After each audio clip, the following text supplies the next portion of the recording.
All right, guys, how's it going? Jose here with NLBN. With Brandon and Ben. We spent a lot of years snook fishing together, and today's episode is on bridge fishing. So we're going to cover everything. We're going to cover what bridges you're looking for, how to fish the bridges, what type of lures to fish on the bridges. We're going to talk about tackle, setups, moon. So stay tuned. We got a lot to talk about today.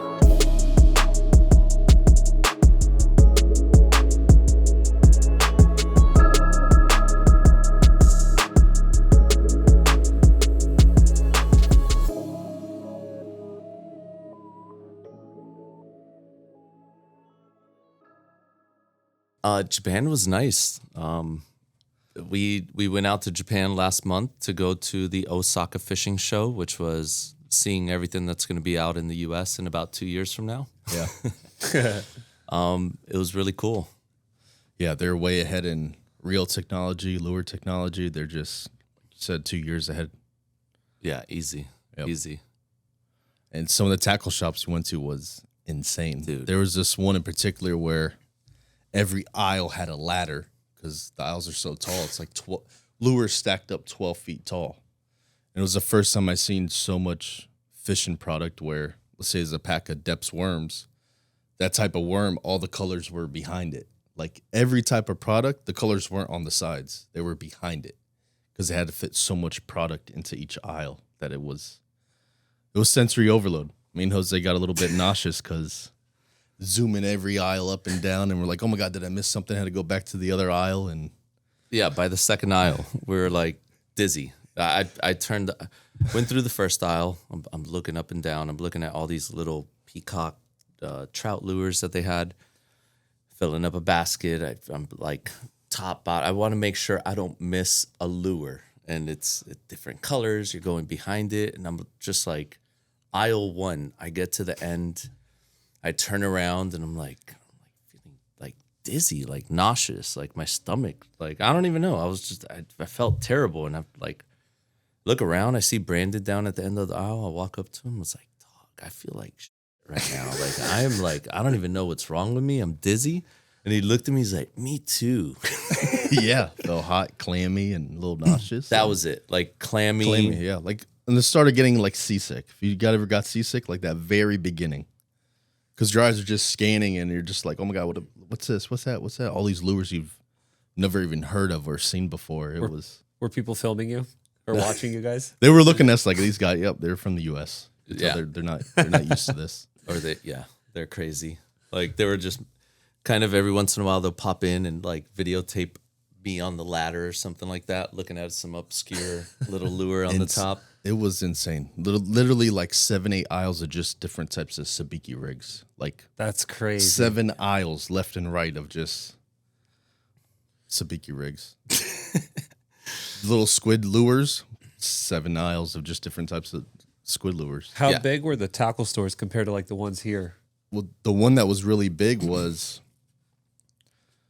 say, the size of like an Aldi is a good example. Yeah. 2-story Aldi.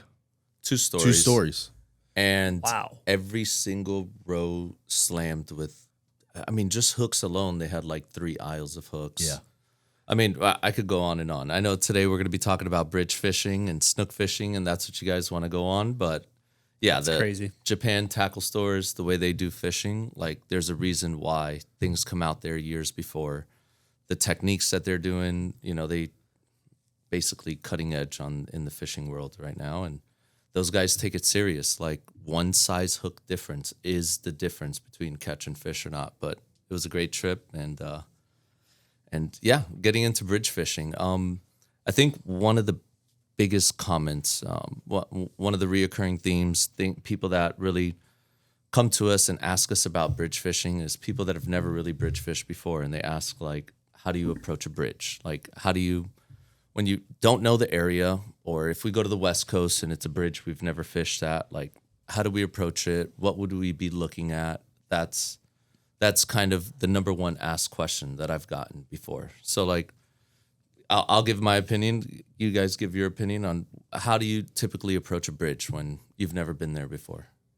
Yeah, I think when When me and you kind of first started doing this, we really didn't have Google. We had Google Earth, but really wasn't a high detail image of how it is today. We could kind of see it from far away and kind of see like a ledge or a drop off, but Dark water versus light, kind of pixelated. Today you could go on Google Earth, iPhone images, Bing Maps, and they all have their own little different picture of wherever you're fishing. Google Earths and Google Maps are different. Yes. Like they're different images there. Completely. And Bing Maps too, I remember, I don't know if they still do it now, but you could look at it from the north, south, east, and they're different plane views that they're taking images of. And you could really, depending what day it is, if the water's clear, if it's too windy, you could really see the bottom of a bridge or an inlet that you're fishing and really dial in any little ledge or any drop off and get an idea of what you're fishing before you even get to it.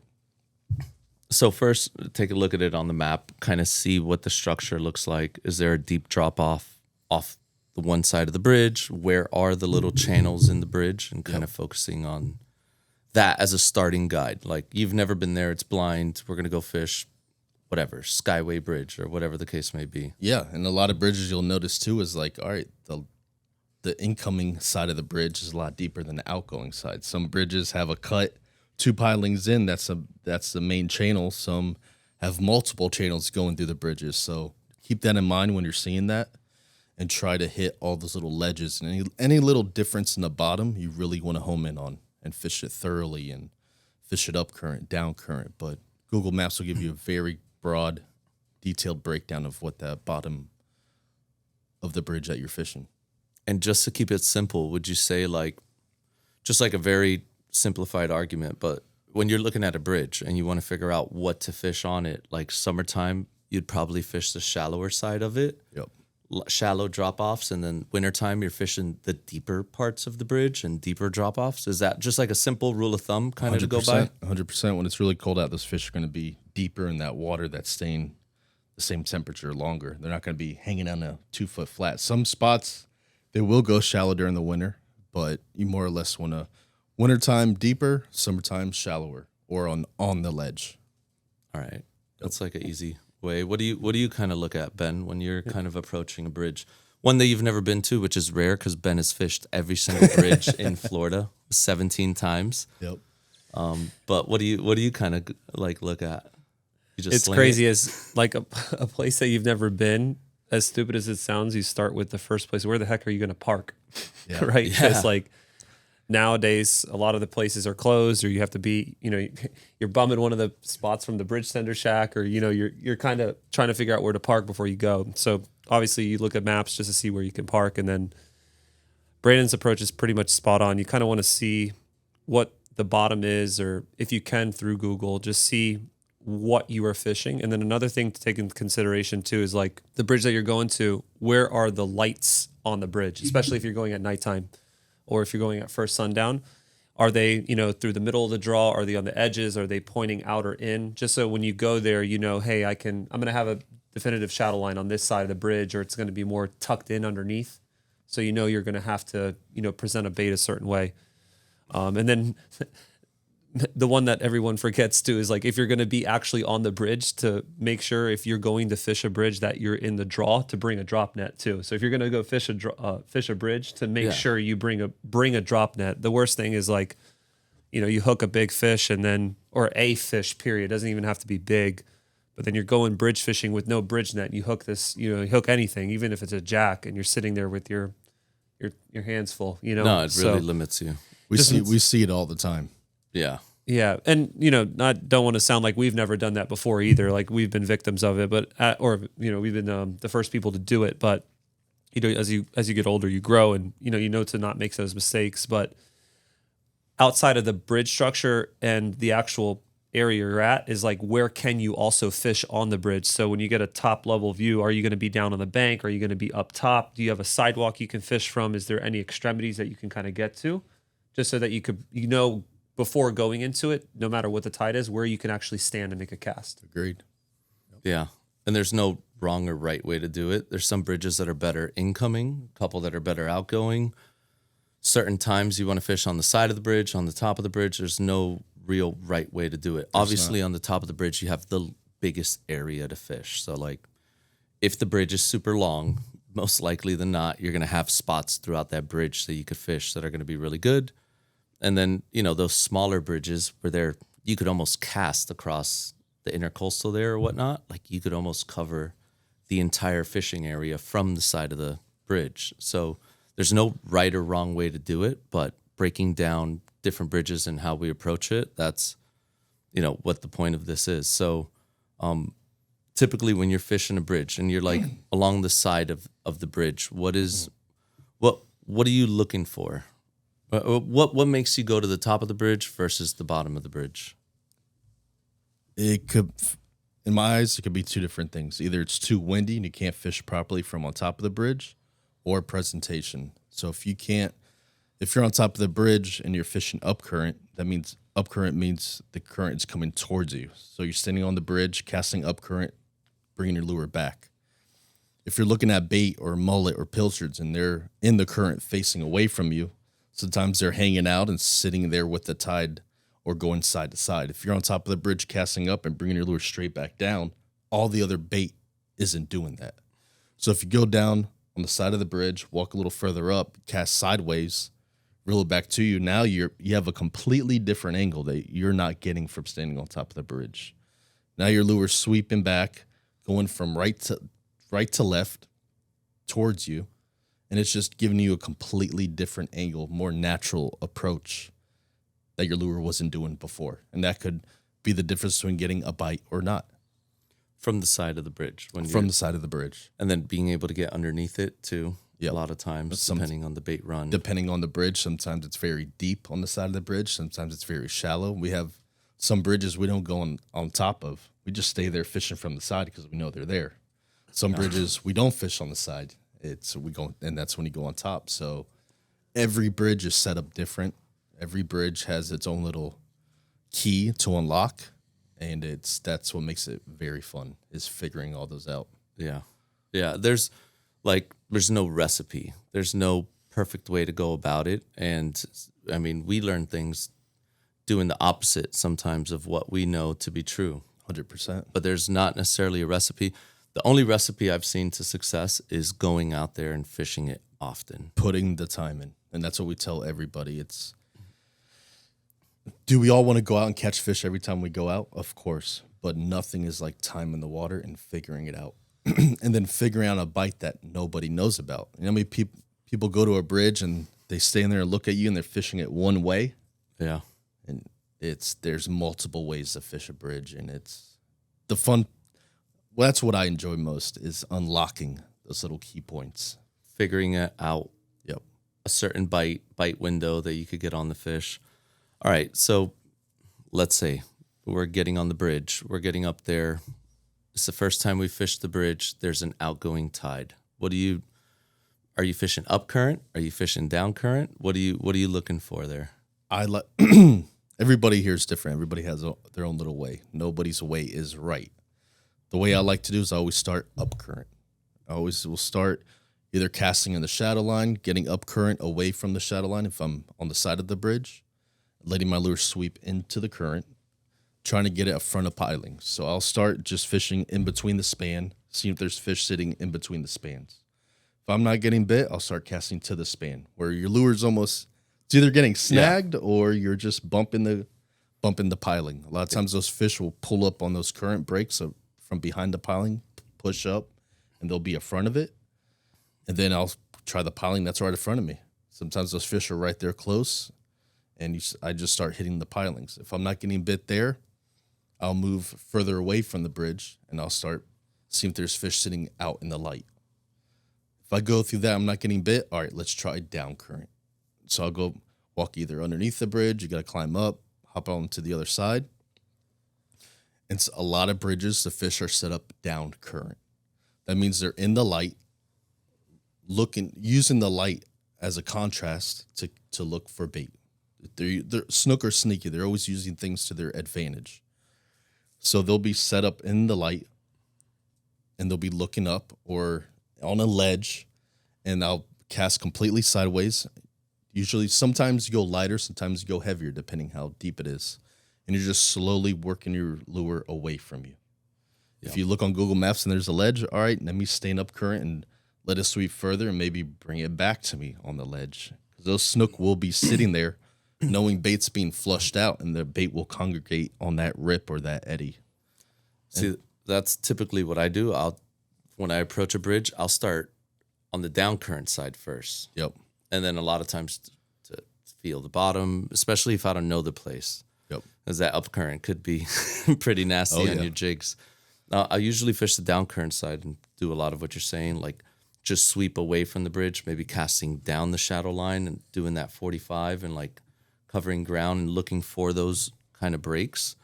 And then if I don't get them that way, then I usually go to the up current side and start getting under the bridge or fishing close first and then fishing far. Yeah. So that's a lot of times what I'm kind of looking at when I'm fishing. Kind of do the opposite. And like you said, there's no right or wrong way. Some bridges are better on the down current side on a certain tide. Some bridges are better on the up current side on a certain tide or both tides. Yeah. Even. And like us, we used to fish in groups of 2 or 3, and it'll be like, all right, I'm going to hit the up current side. Jose, you hit the down current. Let's see where these fish are at. Ben, you might be on top, walking down further, seeing what you're seeing on the bridge, and we're all trying to see what's going on and where the fish are. And it's funny, you just said like going to the top. I think to rewind it, to the original question, right? It's like going to a spot you've never been. Well, before you throw your lure in the water, standing on a bank and going anywhere, how many times have we just walked up and just watched and just looked at what's going on? That's something we learned from Brandon. Yep. 100%. Don't bring the rod. Yep. Just go up there. Yep. Or don't cast for the first 15 and I would Don't cast, right. And just go on top of the bridge and just look. Like, all right, there's pilchards there. Are there any snook under them? You might see the pilchards get scared. You want to see what those fish are eating and what's going on so you know what lure to throw and what presentation. Walking end to end to the bridge, both sides. So many times, and I've learned it when I was younger. So many times you're so anxious to fish and you see fish, you're like, oh my God, you start casting. But if you sat there and saw when those fish are coming up, how they're feeding, and I've learned that because so many times I'll stand there, I'm like, yeah, I can't get a bite, and I'm just watching them. I'm like, this thing came up when these pilchards went this way, or this snook reacted when the bait was here.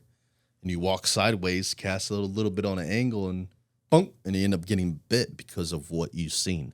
Right. And then how many bridges do you have nicknames for where it's like, oh, I'll only get bit here on the first cast. And you know, if you walked up there with a lure that they weren't eating just because you didn't take the time to see what's going on, it might have made the difference of you getting bit there for that specific maybe 10, 15 minutes, right? Or are you getting a bite, period? So 100%. A lot of the bridges we fished, I remember we had it by nickname, like, oh, if we don't get bit here in the first 5 casts, they're not biting. You know what I mean? And it's like, were they not biting, or were you just not throwing the right lure, taking the time to understand what's going on in that area? Yeah. But I have a little weird thing in my head that even bridges I'm going to that I know, I like to start off small.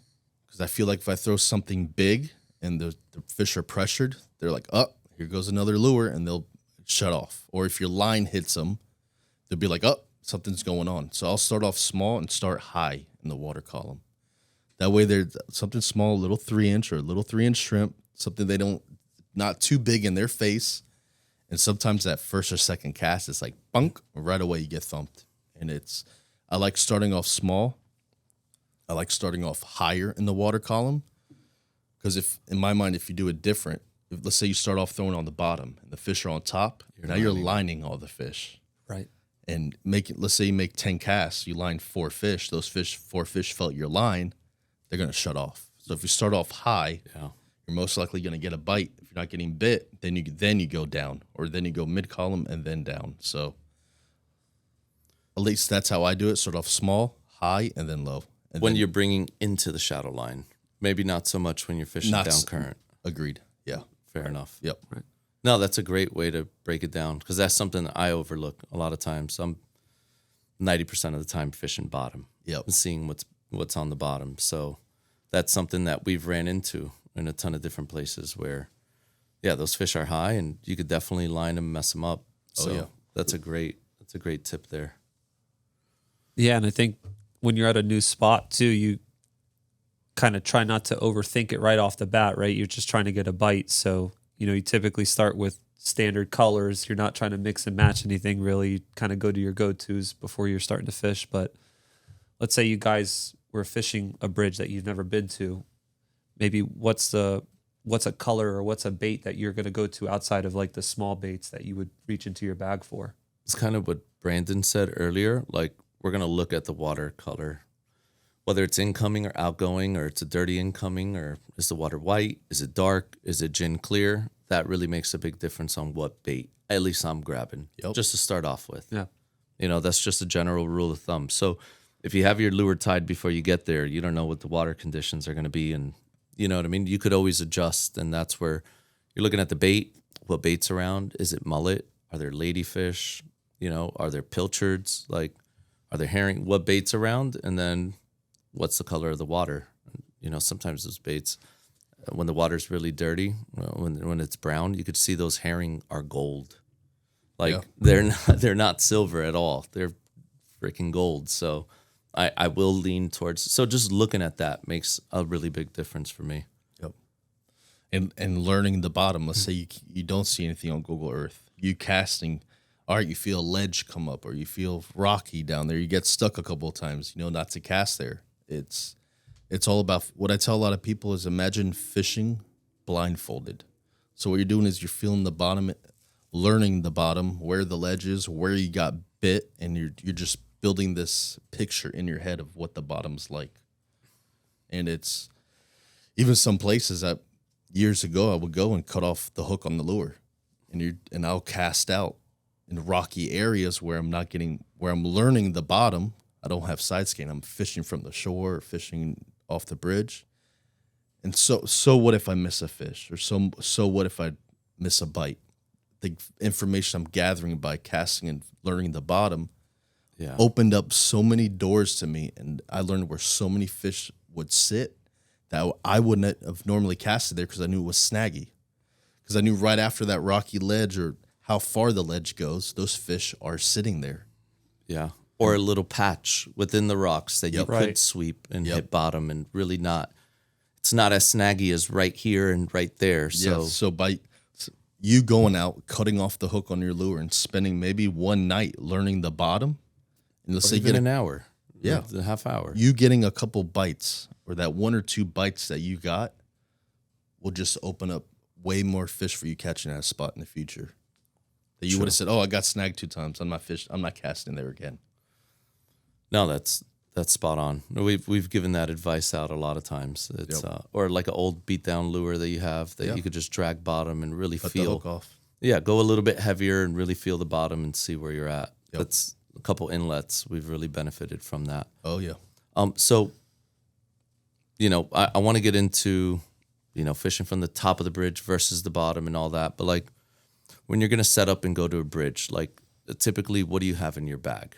Like, what do you bring in with you to go out?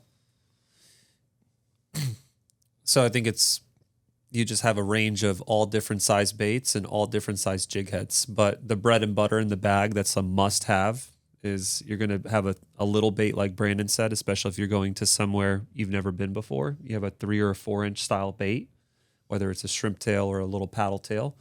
You have your go-to bread and butter 5 inch, so 5 inch paddle tail or a 5 inch straight tail, or anything that's kind of in that medium size range.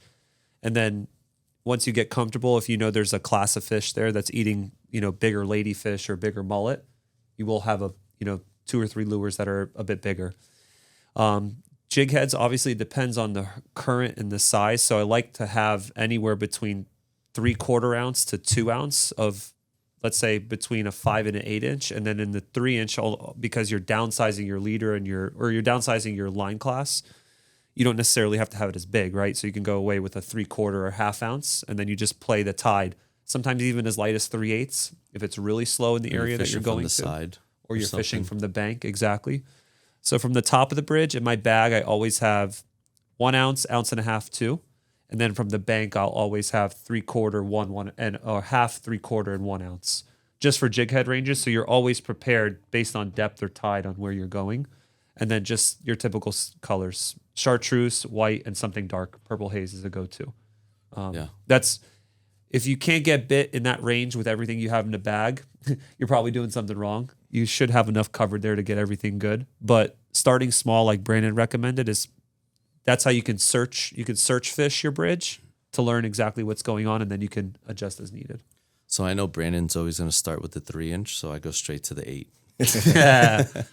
I always make sure I'm just throwing the biggest bait around as much as I can. I obviously get bit way less, but that's against the rule of thumb. Don't be like so loud and just crash a big bait through and everything. But I also feel like that big fish, if they do see that one big bait come by before they see all the bullshit thrown at them, like, you're likely to get that bite. And it could depend, like, and don't say just because of 3-inch, you can still catch big fish. But if you're big fish fishing, usually I'm bringing, especially in the summer months, I'm definitely bringing a big bait through their face. Even though Brandon has put me to shame plenty of times with the 3-inch, but I'm usually trying to throw a big bait in their face. It goes both ways. And how many times have you smoked a big fish because you're throwing the big bait? I'm still there playing around with the 3-inch. I'm like, all right, let me put this rod down and put my big rod on. 100%. A lot of times. Yeah. A lot of times. Yep. And I'll be, what's in your bag? Like, a jig is in our bag too. There was a question on Instagram. Somebody was asking, like, what other lures are you fishing outside of NLBNs? Like, there is a jig in our bags. Always. All the time. Yep. I fish it less than you guys a lot of times. I try to treat the straight tail like a jig. And I'll fish whenever I see that they want less of more subtle presentation, I'll go to a straight tail. I feel like I'm sometimes more successful, sometimes not as. 100%. You know what I mean? You're never going to have a better night, but the straight tail lets me mimic that jig bite pretty well, Yeah, we just don't fish our lures. We fish all different types of lures, and it's just another tool in your toolbox to get a bite. We just don't stick to our baits. Whatever's working, we're fishing. And a jig is a staple lure that will always be there. The material might change or head style might change, but a jig is a very effective bait too. Yeah, 100%. Yep. Even though I try to keep up with the straight, every time I'm like trying to prove them wrong with the straight tail, you win some, you lose some. That's a specific bite. It's not always like a jig bite is specific conditions. I would say calmer, more subtle waters. It's always different. Like how many times it are they is. eating just the 3-inch? How many times they want the 5-inch? How many times is it like they're smoking the jig? Yeah. So if you don't go through those things in your bag and cycle through them, you don't know what they're gonna bite. 100%. And now it's the K-tail with the jig head on it. Yeah, that's the new cheat deadly. code. Yep. Yeah, and think about it. Sometimes we're driving an hour, 2 hours, 3 hours to go fishing. You don't want to be stuck to throwing one or two things. You want to. What's your best chance of getting out there and catching a fish? Yeah, even though that 3-inch is just the freaking cheat code. Yeah, it's deadly. Like we didn't even want to bring that thing out. Yeah, we sat on that lure for like 3 years. 3 years. Yeah, crazy. Yep. We did not want to release it. We were mugging them so bad on the 3-inch. It was awesome. It was nice to have it to ourselves for a while. We got a couple baits like that. They'll be coming out soon, but 3.75. yes. Whoa. Yes. Speaking of which, Sneak peek. Yep. We really have not put nothing out there about it. No.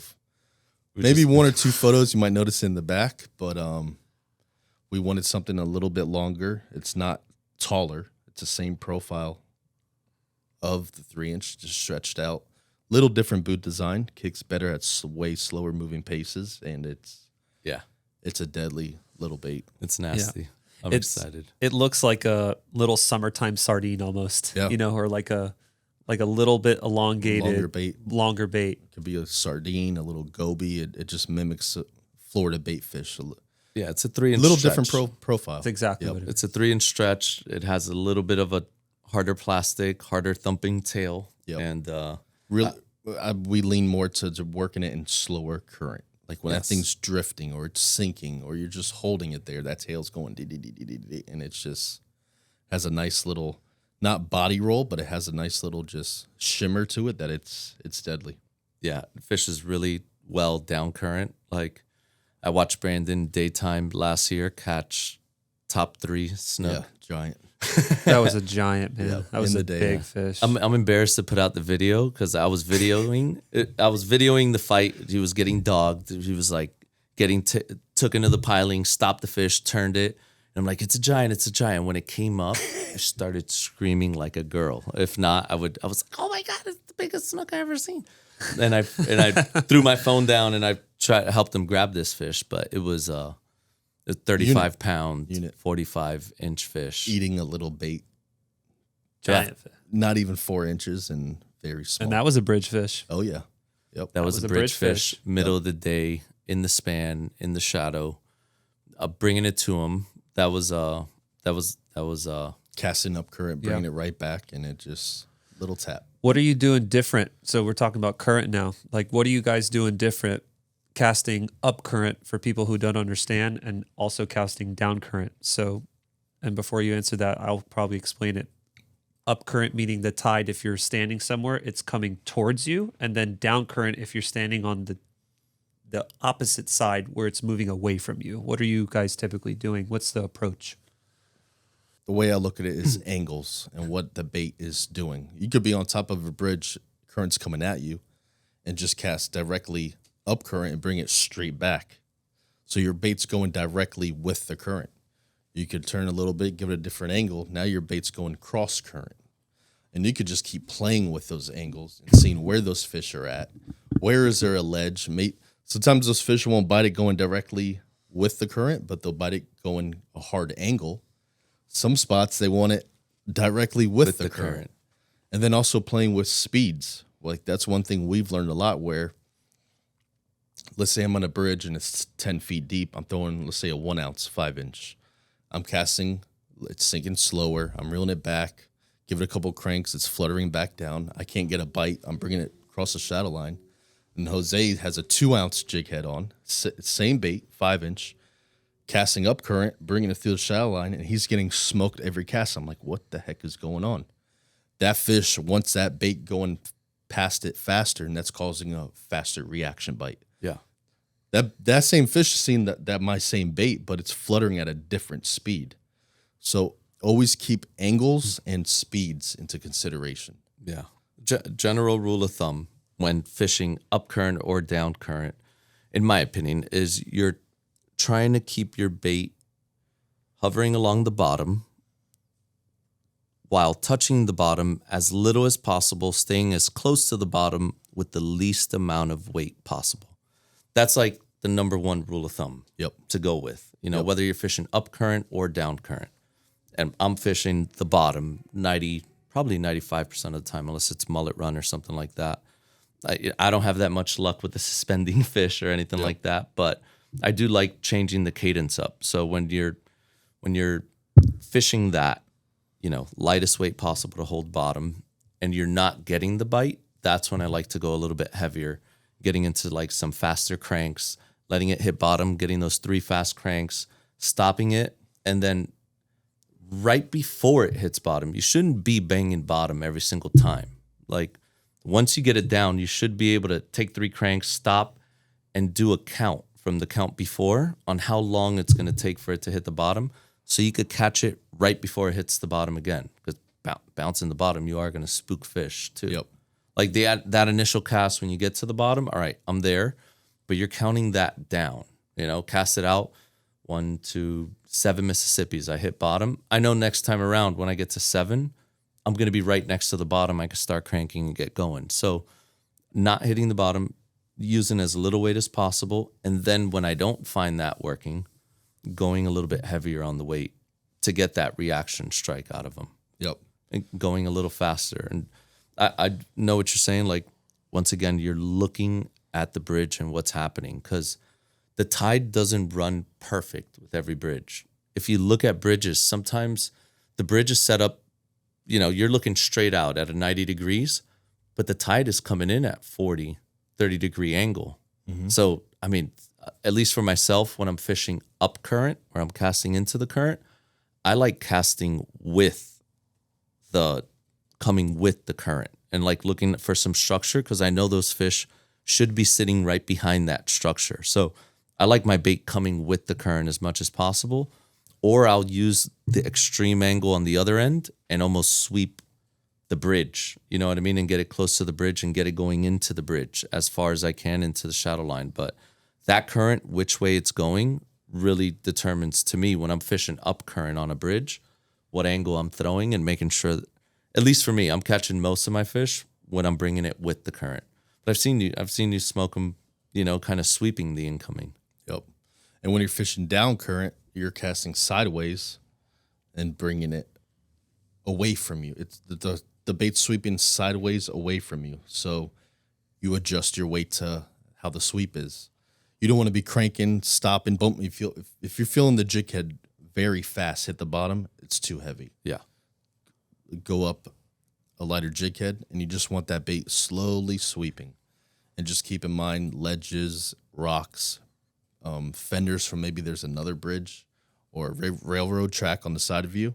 Always keep that in mind to where your bait is sweeping to. Yeah. And I think also on the down current side specifically, right? You were mentioning it, having that weight so you're not on the bottom. But since you're on the down current side of the bridge, you're going to have the seam breaks from the pilings of all those bridges. So where your lure lands between the pilings, you're going to have an accelerant of current.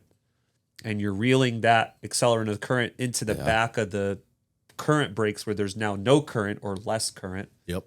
And then the lure speeds at a different rate. And a lot of those times you'll catch yourself, you'll feel it in your rod tip, and you're getting out of that current seam. And the second you get into a a little bit less current, boom, the bite comes because you're in that sweet zone you're talking about. So, and that happens on the up current side too. And just want to make it clear too. I know I said down current, but like how 100%. You're saying, you're trying to keep the speed. Those same breaks are happening at the tip of each fender. Or if there's another bridge on the other side of you, or if it's a double bridge or whatever the case may be, where you're throwing into current, you're going to have those same breaks. And if you focus your casts on that, the key is just delivering it the right way, right? It's all about presentation. Yep. 1,000%. And if you're not getting bites there, maybe walk. A lot of bridges too, I'll walk further down, and I'm not casting sideways. I'll cast up current from the down current side of the bridge. So you're down. You're down current from the bridge, but I'm casting up current and I'm reeling it back at me and giving it a faster presentation. Where when I was up further, closer to the bridge, I'm giving a slower presentation. And that could be the difference between getting 3 or 4 bites or no bites. We've seen it where, I know we're talking about bridges, but especially inlets where we know there's fish sitting there. You don't want to go right next to where the fish are sitting. If you go up current or down current, like there's spots where those fish are only eating it down current. Yes, 100%. So presentation is everything. And at least, like, just a general rule of thumb, when I'm off the side of the bridge, I'm typically fishing down current for the most part. But then I would go up current and then try to fish into the span. So, like, but, you know, you're still like sweeping into the span. I'm very few times fishing up current. I'll get in front of the bridge, but then still, if I'm from land, I'm sweeping back into the bridge, or I'm behind the bridge and I'm sweeping back. Very few times, at least for me, am I catching them from the side of the bridge up current. That's more for me. I know I've seen you smoke them. I see you shaking your head. Absolutely. And then from on top of the bridge, that's when I'm talking about fishing with the current a lot. That's when you have an opportunity to bring it right up to the piling and bring it right to you and bring it through the shadow line and get those bites. But at least for me, off of the side of the bridge, I'm typically sweeping under the bridge or, sweeping away. And you have enough weight. Like typically when you're casting into the channel. You might be casting into 15 feet. But as your bait is sweeping back, it's going 10, 5, 3 feet, you're sweeping all the way back into the rocks. And as your line gets further back, it's creating more. So like you should pick a weight that's kind of gradually going up as your line is getting further back, that you're just keeping it right above the bottom. And some spots where there's a current break or the edge of a fender rip down current. So you're standing on the bridge, the current's going away from you. You can cast sideways and sweep sideways, cover different areas. And you could also fish against the current. So sometimes you could be standing on a bridge. There's a fender and there's a rip from the fender. You could fish You could cast completely down current. Could adjust it by weight, let it hit bottom, and slowly, I'm talking about slowly, work it back. Yeah. And just creep it back. And if you look at mullet, when they pass through a bridge, those mullet aren't, most of the time, they're not flying with the current. If it's going off and they're getting scared, they'll haul ass down current. But most of the time, they're in the current coming up current. And that's what your bait's doing. Yep. And you could just That's the slowly, sweep. and a lot of times you're just doing nothing, holding it there directly down current, and you'll just bunk and get smoked because those fish are there waiting for bait to come against the Over current. their head. Yeah. And we have tons of spots where that's the only way you get bit. Those fish are set up like that. So there's no right way, and there's not only one way to fish it. There's multiple ways, and this is just our take from it. It's not the best way. It's not the only way. This is what we have learned.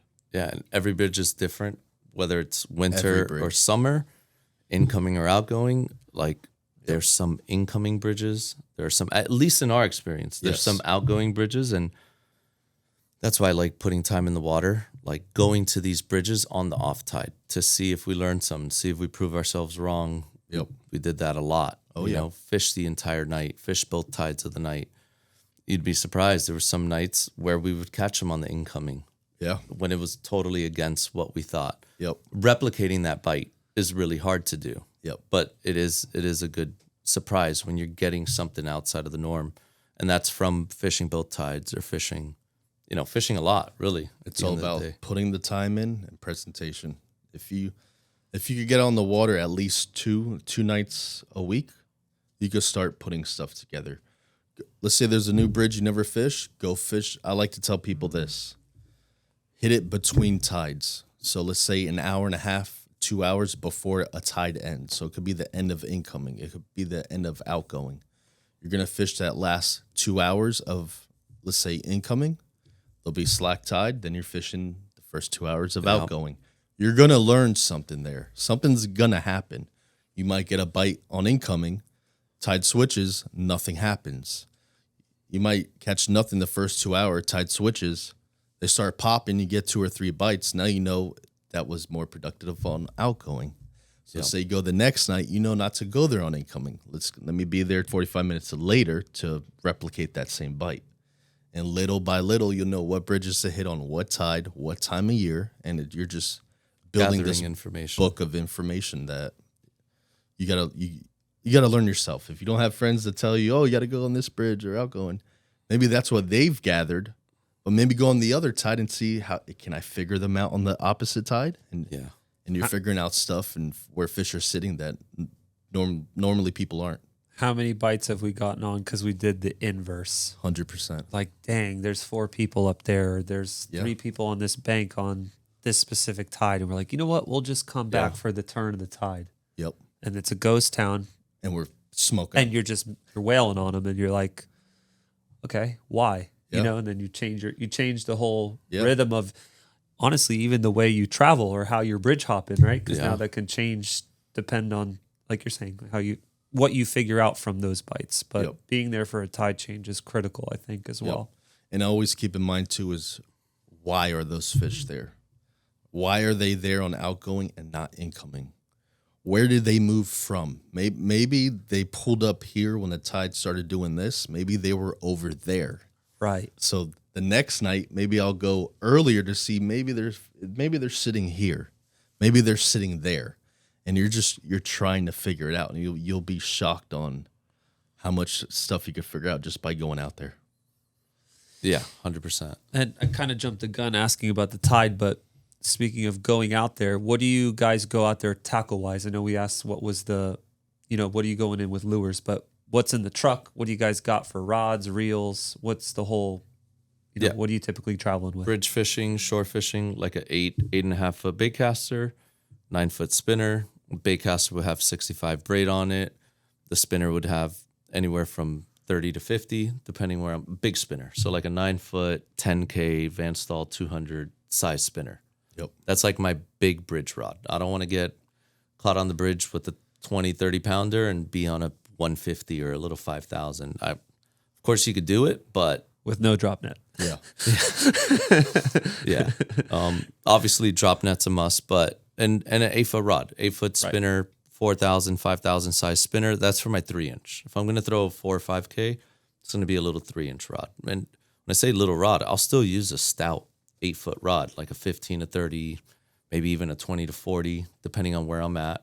8-foot spinner. You could throw an 8 to 9-foot lighter spinner. I usually like an 8-foot because I use that same rod on the boat, and I have no problems fishing an 8-foot on the boat. Yep. But and then it, like you said, when you go out there, you see that they're calling for 10-mile-an-hour winds, and you get there and it's blowing 20.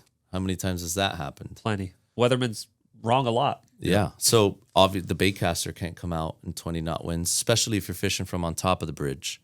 If that's what you have to do, typically on windier days, I'll go to the side of the bridge. I'll fish the bottom to get out of the wind a little bit. But if you are going to fish the top of the bridge and it's 15, 20, 25 miles an hour, I'll use the spinner with the lighter braid, an 8-inch, or even the 9-foot spinner. It's going to fish way better than the baitcaster in that wind. So I could cut through the wind. And that's where before I used to fish a lot of 40, 50 on my big spinners. Now I'm fishing a lot more 30, 40 on there. Yep. Just because I'm taking it out when I want to cut through the wind. And if you're fishing an inlet, you're fishing a windy bridge, the difference between 10 pounds of braid is night and Dramatic. day. Yeah. And we're not fishing that typically on a baitcaster. So baitcaster, you're usually 65, 80, 100 pound. You know what I mean? You're typically fishing heavier. Yep. So you hit the nail on the head. If you're going to fish 20, 30, 40 pound line class, you have to do it on a spinning reel. Yeah. So having that in your truck when you're bridge fishing is a must. And can you do it with like a heavy duty 8-foot spinner? You can. Sure. I'm not saying you can't, but like if that fish is dogging you under the bridge, you know what I mean? You want that 9-foot. You want a heavy duty 9-foot rod. You can put a lot of pressure on the fish, casting it out far. And then I use that same rod that I use bridge fishing for the inlet. So once again, I still want that 9-foot spinner. I want to be able to bomb it. I want to be able to keep the fish off the rocks if I need to. Like there's a lot of benefits for having that longer rod. Of course, you could do it with the 8-foot, 8.5. We do it with our small rod because I feel like you could handle them a little bit better. I mean, like you're a little bit more agile with that rod. Yeah, then with a big, 9-foot rod, you're kind of swinging it like a... Yeah, but that 9-foot rod, that's the meat stick. Yeah. That's the one that's your big fish stick, yeah. Stopping them. I'm throwing a 5 or 8-inch on that rod when I'm throwing the 3-inch on the other. And I also, to piggyback off that, it's like a bigger rod, right? But we were talking about throwing up current or down current. When you're throwing up current in a bridge setting where there's fenders and pilings, that's where the spinner comes into play too. Yeah, right? fast gear ratio. Right. You could pick up on the fish, and I mean, you could launch it way in front of you because by the time it gets down, it's already 20, 30 feet closer to you. Yeah, you can fish it a lot faster. You can cut through the water easier, and that's why you need a big spinner, because that current is coming at you. You hook a big fish that's gonna take you under the bridge. Like you got to be able to pull him back out. I did plenty of light tackle stuff when I was younger, and those big fish, they still put it to you when you hook them on a big, like, you could be using a Saltiga or a Stella 10K. Like if you have 30, 40 pound braid on it, they're pull and you. drag. Yeah. They're going to pull drag. And you got to be able to stop those fish before they get to the pilings, before they get you wrapped up. And yeah, usually on that lighter reel, have I caught big fish on them? Of course. But off that bridge, there's a big difference. A lot of spots we fish, we don't like to fish the baitcaster when it's windy because you have thicker line. The wind's picking your line up. The current's taking your line. It could be wind against tide, and you can't feel or manage your line correctly. So when it's windy out, that spinning reel helps you manage line, get tight to your lure quicker. You might have to go an ounce or 2 ounces heavier, but I always say this, a good snook fisherman can manage their line properly. If you learn how to manage line and keep up with your line and feel bottom, you could become a really good snook fisherman. It's all about line management. That was probably in the first, call it 5 years I've ever snook fished, that was the hardest thing to capture. What are you feeling what for? you just said What are you is the feeling line management. Because exactly when you guys were breaking down the wind and the tide and what's going on with your lure. Yeah. It's a dance. It's a dance you're playing with the ocean almost to a certain degree, because you go one night, the tide's a certain speed and you're fishing. Again, let's use the bait caster as an example, 65 braid at a bridge, and it's fishing fine. You're thrilled. You get a couple bites, and you go the next night and it's 10 miles an hour out of the east or west or whatever direction. And now you're completely slumped because you don't know what to do, or it's going a certain direction, or you're trying to catch up with your cadence. You're trying to figure it out, and you snag bottom. Did you blow that fish out because you snagged the bottom, right? And that was the hardest thing as a snook fisherman, like learning. That was definitely the most difficult piece. And you hit the nail on the head. That separates good from the great, I would say, from great fishermen. Because when you're beginning, you don't know what you're feeling for, what you're trying to do. Yeah. You always need to feel your lure. You need to know what your lure's doing. If you can't tell when your lure's hitting the bottom, or you don't feel nothing, or you snag right away and you didn't even feel it hit bottom, something's wrong. You need to change and adapt to it. Correct. Yeah, 100%. And I think that the jig head series we've created there, you've created, Brandon, is like, that's the epitome of that. Yeah. You could get a jig head from NLBN that's from a 1/2 ounce to a 4 ounce now. Yep. And really dial in what in. you're trying to get to, or what speed you're looking to get out And of the your crazy lure. thing is, like, I still want those in between sizes, like a 1 3/4, a 2 1/4. Like 1 and 3, right. Certain spots I could fine tune it so much where I know what that bait's doing. I'm like, if this was just a tad heavier or a tad lighter, that's what it turns into when you could really feel and dial it in. Yeah, when you know exactly what you're feeling for. Yep. And I think you said it perfectly earlier on, where imagine you're fishing blind, because that's what it is most of the time. When you're snook fishing, especially where we go, there's some places where we go that's all lit up and you're on a pretty bridge. There's some bridges that we fish that are pitch black. Oh, yeah. And you cannot see in front of you. And you have to know where your lure is landing, what the wind is doing with your slack, snapping it, just making sure that you're keeping your line tight on the bottom. And you need to be able to close your eyes and be able to fish. Yep. And feel everything that you're feeling, and feel if your bait is too heavy, if it's hitting bottom too quickly, if it's not. But like, everything's on the feel. And that's, I think a lot of people, like, they overlook the rod a lot. So much. That's one of my biggest, like, if you have a $500, $800 freaking reel on a $200 rod, like, What are you doing? what are you doing? Right. What are you doing? It's so much more important than the reel. Or they have that setup and they have the wrong line. Yeah. Like where That's you're way too fishing thick. way too thick, and you're like, man, you have everything, but you overlook the little things here. Yeah, it's the sensitivity. Like Brandon says, being able to know what your bait is doing. If it's foul hooked, if you're running into weeds, whatever the case may be, when you're hitting bottom, exactly. Like, that's another thing. When you cast out, when you bomb it out there and you were trying to hit bottom, you don't just go straight slack. You're keeping a little bit of tension in your line, making sure that current is not taking it, or the wind or whatever. I like to stop my bait a lot of times before it even hits the water. Like right before it hits the water, Crank your I'll slack, stop it. right. Or like when I fish the Van Stall, you could just trigger it, like finger it, Trigger finger. finger the reel. You could just hit it with your finger, and you could stop it right before. So that's gonna bring your line super tight when it hits the bottom, and you're not gonna get like overflow. Like, especially when I'm fishing an inlet or I'm fishing a bridge and there's a crosswind. That's when it's the most important to do that. You know, if the wind is coming straight at you or you're casting straight with it, not as important. But when you have that crosswind, right before that lure hits, you come tight on it, so your line lands tight, and then you're starting off with less bow in your line. Like a lot of guys, if you're running into like not feeling it hit the bottom and then you're snagged, a lot of times you're probably allowing too much bow when you do your first initial cast. Right. And for people that don't understand what a crosswind is, or like the situation, what Jose's explaining is, let's say you have an outgoing tide. So let's say you're for the East Coast, you would be on a south side of an inlet. You're throwing into the inlet. So it's now pulling the lure out, like you're going out of the inlet. What happens is if you have a crosswind, you have wind against tide, which is the most difficult part of lure fishing, because you have two variables fighting each other. You have the tide fighting the wind, And now you have the lure fighting both, and you as the angler, again with the line management, trying to dial in so that you can get to where you need to be and feel everything. Yeah. And as you were saying, it starts, I know this is about bridge fishing. I'm using the inlet as an example to explain it, but that is what separates you from getting no bites or snagging the bottom all night long. 100%. 100%. No, the wind against tide, that's something overlooked by a lot of people. Tell us like a situation with the bridge when you're wind against tide and it's probably worth fishing the other side of the bridge. Like, what does that situation look like? So you could tell people.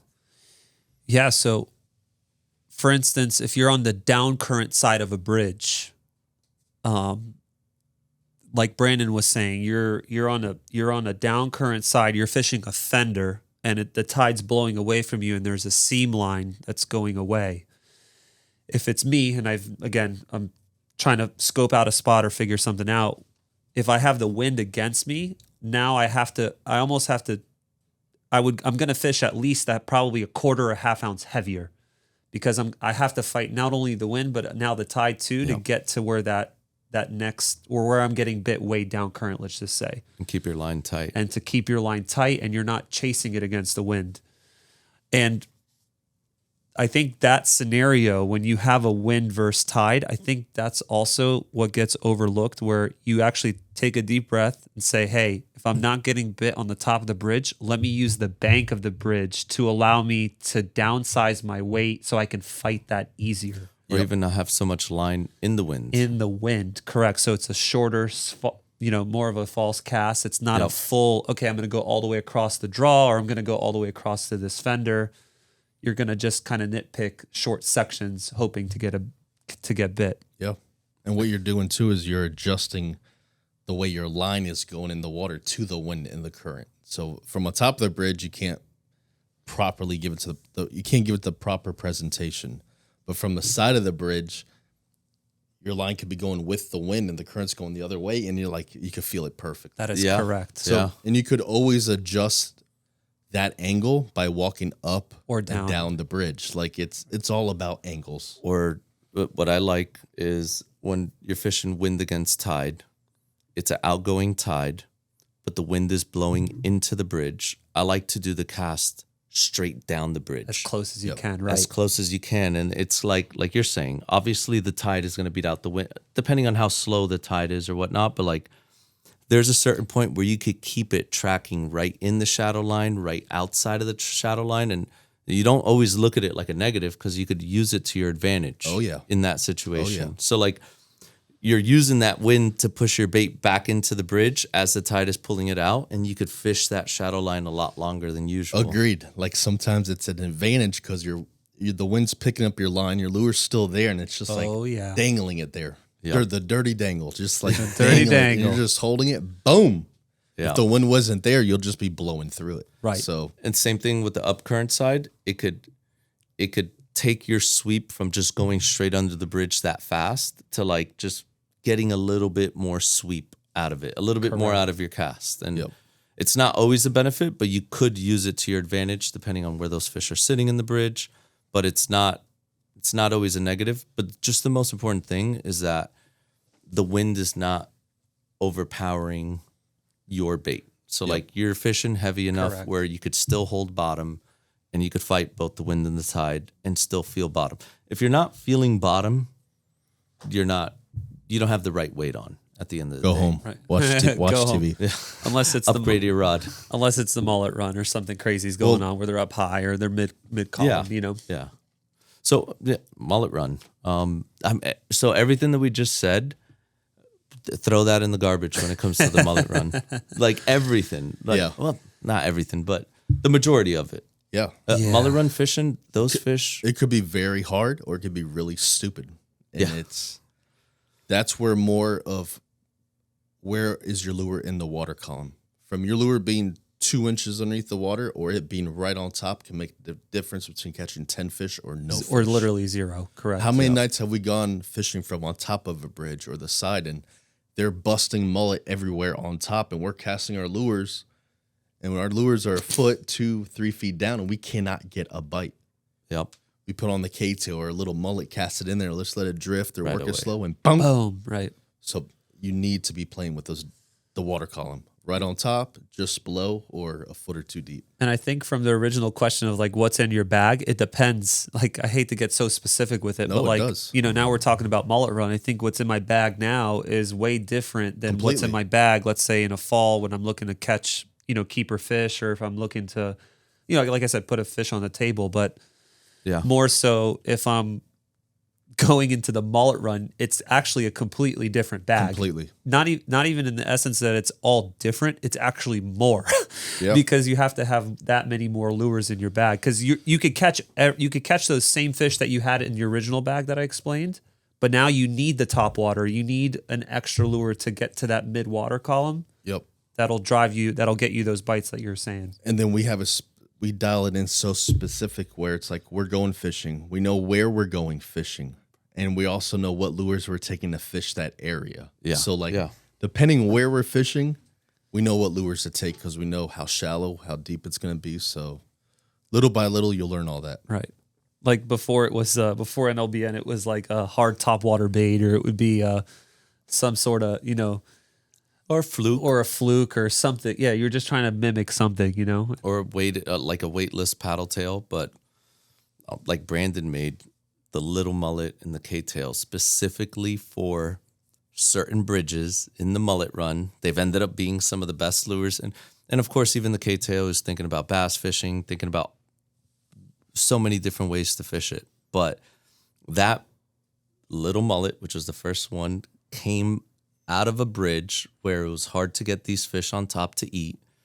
You have to bring it right to them, and you could see them on top in the Mullet Run, and it was the perfect profile. And that fucking bait really changed was. the way that Remember we that- went out and fished That in the Mullet first Run. night we went and fished that bait Oh was my like, God. holy It was crap. insane. Well, we had many nights like No, that. we did, but I'm talking about the first first night. night. Where it First was night. like, what have we done? Yeah. Like, Going from catching a handful of fish, which was fine, to what did we catch? Like 15 overs that night or something crazy. it was insane. 4 or 5 slots. Yep. It was, and those fish had never seen it, Never. but it was wide open. And I think the soft plastic, they held on to it a little more. You know Oh, what yeah. I mean? Than a Versus hard like a lure. hard bait. Quieter. You're not knocking. It's not making noise. That thing was just so silent, and deadly. You're just creeping it, using Yeah. the tide to your advantage. And whenever there was a little bit of bait, boom, they You'll would see blow the it up. mullet. Like the mullet will be in the light. They'll get nervous. They'll go in the dark, and they'll scatter with their fins up and don't know where to go. They'll kind of just float there. Yeah. And that's what that little mullet does. You bring it across the shadow line, pause it, kill it, and it'll just sit there, and the snook will just pop it. And it was I was fishing it wrong in the beginning. I was like Well, kind of jerking it into the which shadow line. almost everybody does. And what I That's not what what I you did in wanna the do. beginning too, where it's you're working the lure too fast. So you almost Yeah. gotta bring it up fast. Right, Once it gets to light, kill it. Manage your line. You're not even working the lure. You're literally just bringing it with the current. managing your line, and you just feel thunk, and they'll Yeah. just smoke it right there on top. Yeah, it's a game changer. You're just like power fishing the shadow line, like Yep. casting past it, bringing it on top. Right when it gets to the shadow line, just slow it down to the right cadence, making it look like a mullet just coming through, and dude, And was- bring it 4 or 5 feet in the dark. In the dark, Yes. right? What we've learned is these fish just aren't watching it go by them. They'll watch it go by, turn, follow it, Yeah, and then commit to it. Right. So 100%. work it past in the dark, like 5-6 feet. Yep, and like keeping it right up, just on the surface of the water.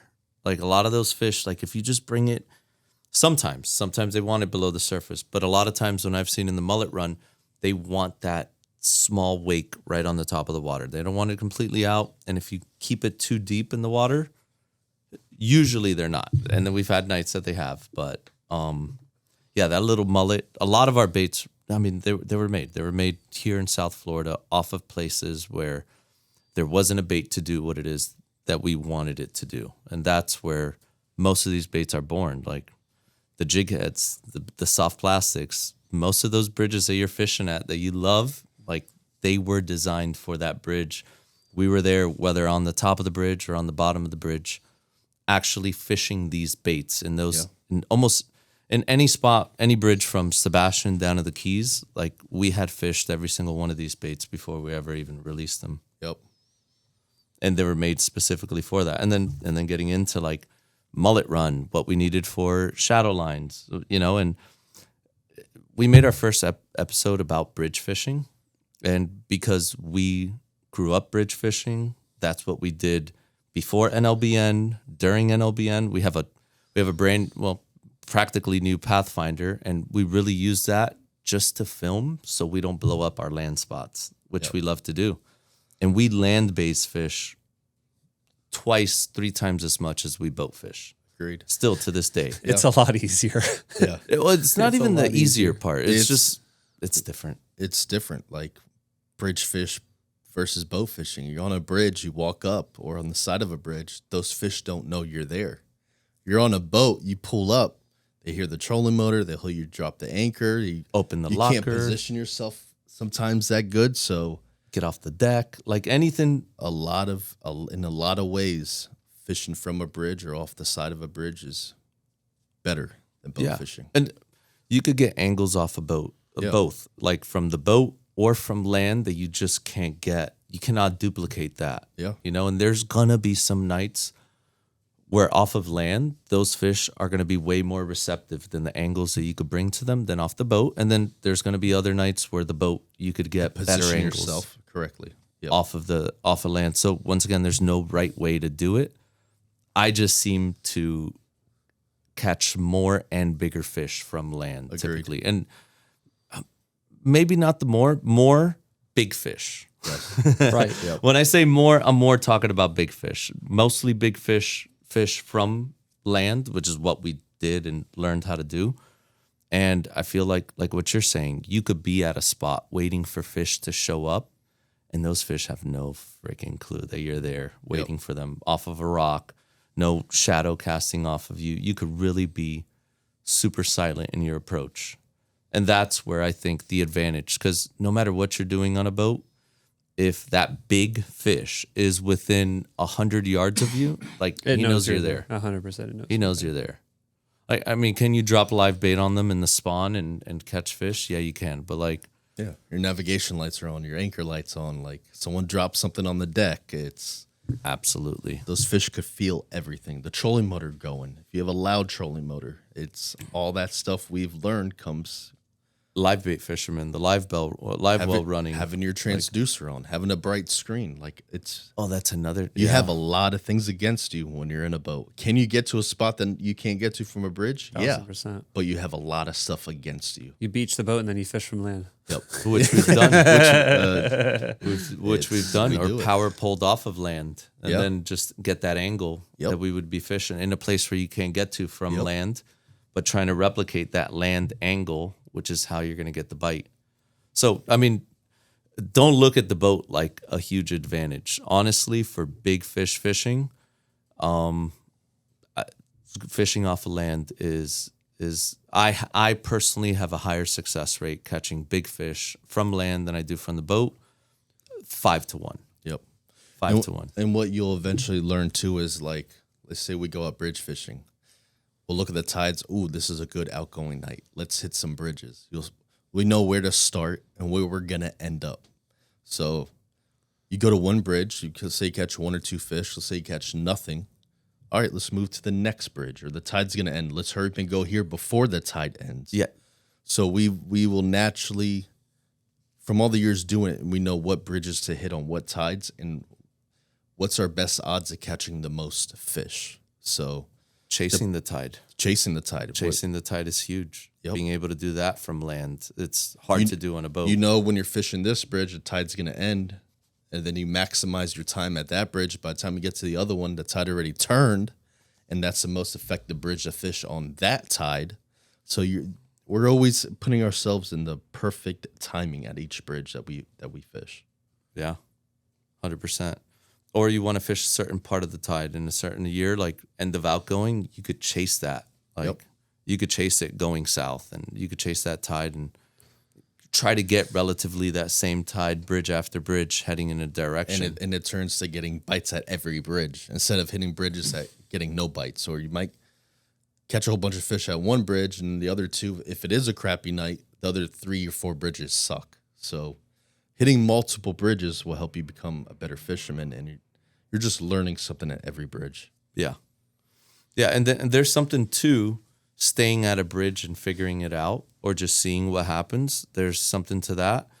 There's something to moving. So, I mean, I'm I'm guilty, but I've actually reaped a lot of rewards from it, where I like to cast 15, 20 times. And if there's nothing happening, I want to move to the next bridge. And this has happened more times than I could count, where I'm anxious. I'm telling, hey guys, let's go. And Ben or Brandon or somebody be like, hey, no, let's stay here for another 15 minutes. Relax. We just got here.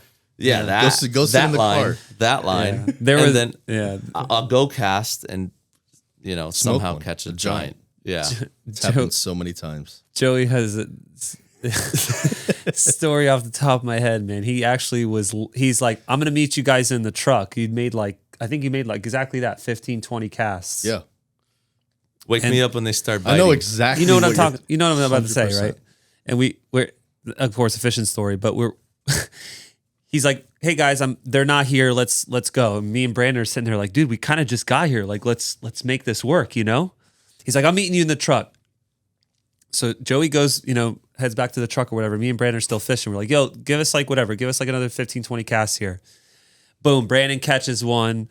Boom, I catch one. And I'm like, you know what? Let me call him. Let me let him know that they're biting. So hey, Joey, you caught a couple. He's like, no way. And you see him stroll up. You know what I mean? He's coming to the bridge. And me and Brandon still sitting there fishing. They're not biting by any means, but we're trying to make it work. First cast on his way back. Hits the bottom, takes 3 cranks, wails on a fish. Get the net. Long story short, he catches, one of the biggest fish I've seen you hold, like Giant. a legit 30-pounder. Yeah. And he's sitting there laughing like, I told you they were biting. Being the smart aleck he is. Yeah. So wake me up when they're biting. It's my favorite famous line. Yeah, wake me up when they're biting. So like he said, there is a time and place. It's almost a feel. I don't think there's a right answer for that. There's I think it's a confidence thing at that point to each angler of like, how long do you stay before you go, or when do you know the time is right? Or, there's a lot of variables to when you go. I think, if you stand at the bridge and you don't hear anything or see anything, or there's no life or nothing, what I mean? And you're there for an hour, you could probably pick up and go. It's not a bad decision, but, maybe if you leave an hour into the tide and the tide didn't change, and then the hour you decide to leave, it's starting to slow down, they could be biting at that specific point too. Agreed. Yeah. Or this bridge where for the last 5 years we destroyed them. Outgoing tide, end of the outgoing tide, that was our bite. And then that disappeared. Like there was 2 years where we had horrible fishing there. And then like the second year, I was like, well, we know the fish have to fucking pass through here. Like, let's try the beginning of incoming after. And we caught 2 of our biggest fish that we caught, and you lost the freaking Omega. And it was like, in a weird way, that bite had flipped. At least for that time period, it wasn't the same thing as when we used to, but for that little time period, it switched from the end, like the last hour of the tide, to the first hour of the last hour of the outgoing to the first hour of the incoming, and that bite switched, and those big fish were receptive in that incoming. So don't get stuck on the same thing. If you found the pattern and you see it not working, try the tide closest to it, or maybe it was end of the tide, try the beginning of the tide. That also does make a big difference. Like if you find that pattern and they're not doing that, after years, then or whatever times that you go fish, you could do that. For us, we could look at it over spans of, a decade plus. But, that was huge. That was like, I'm talking about from one of the best places you could snook fish to not getting a bite. Yeah. When we were supposed to. And then just fishing a tide. And that's how fishing changes, man. You got to adapt. Always. You're never going to catch them at the same spot every single time, every tide. Like it's just, as much as you want to think you can do that, it's just not. It's not. You'll get, like you said, you'll get a spurt of time where it happens. You might be on them for 2, 3, 4, 5 years. Who knows? Yeah. Might be on them for 1 season and they go away, or they just don't show up, or whatever the case may be. But you're absolutely true. It could change within a season's notice. The best part about that, I don't know. I don't like thinking about it back at it. It was exactly when Brandon came up with that natural ice color. Yeah. And I saw that color and I was like, God, this thing is going to get smoked on incoming. Like, I want to fish this on incoming. So it was a combination of us not catching fish on the outgoing and then having that color in my bag that I was fish like, incoming properly. Right. And so was it the color? Was it the D switch? What's going on? But he caught a big fish. I caught a big fish. I mean, big 25 plus pounder. And he lost like giant. Yeah. Giant.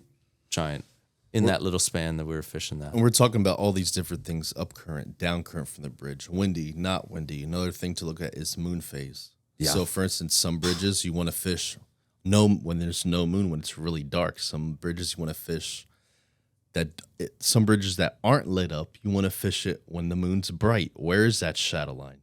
And then also look at how much current's going through the bridge. If you're near bridges, when you're near an inlet, you're going to get a lot of fast-moving water, even between moon phases.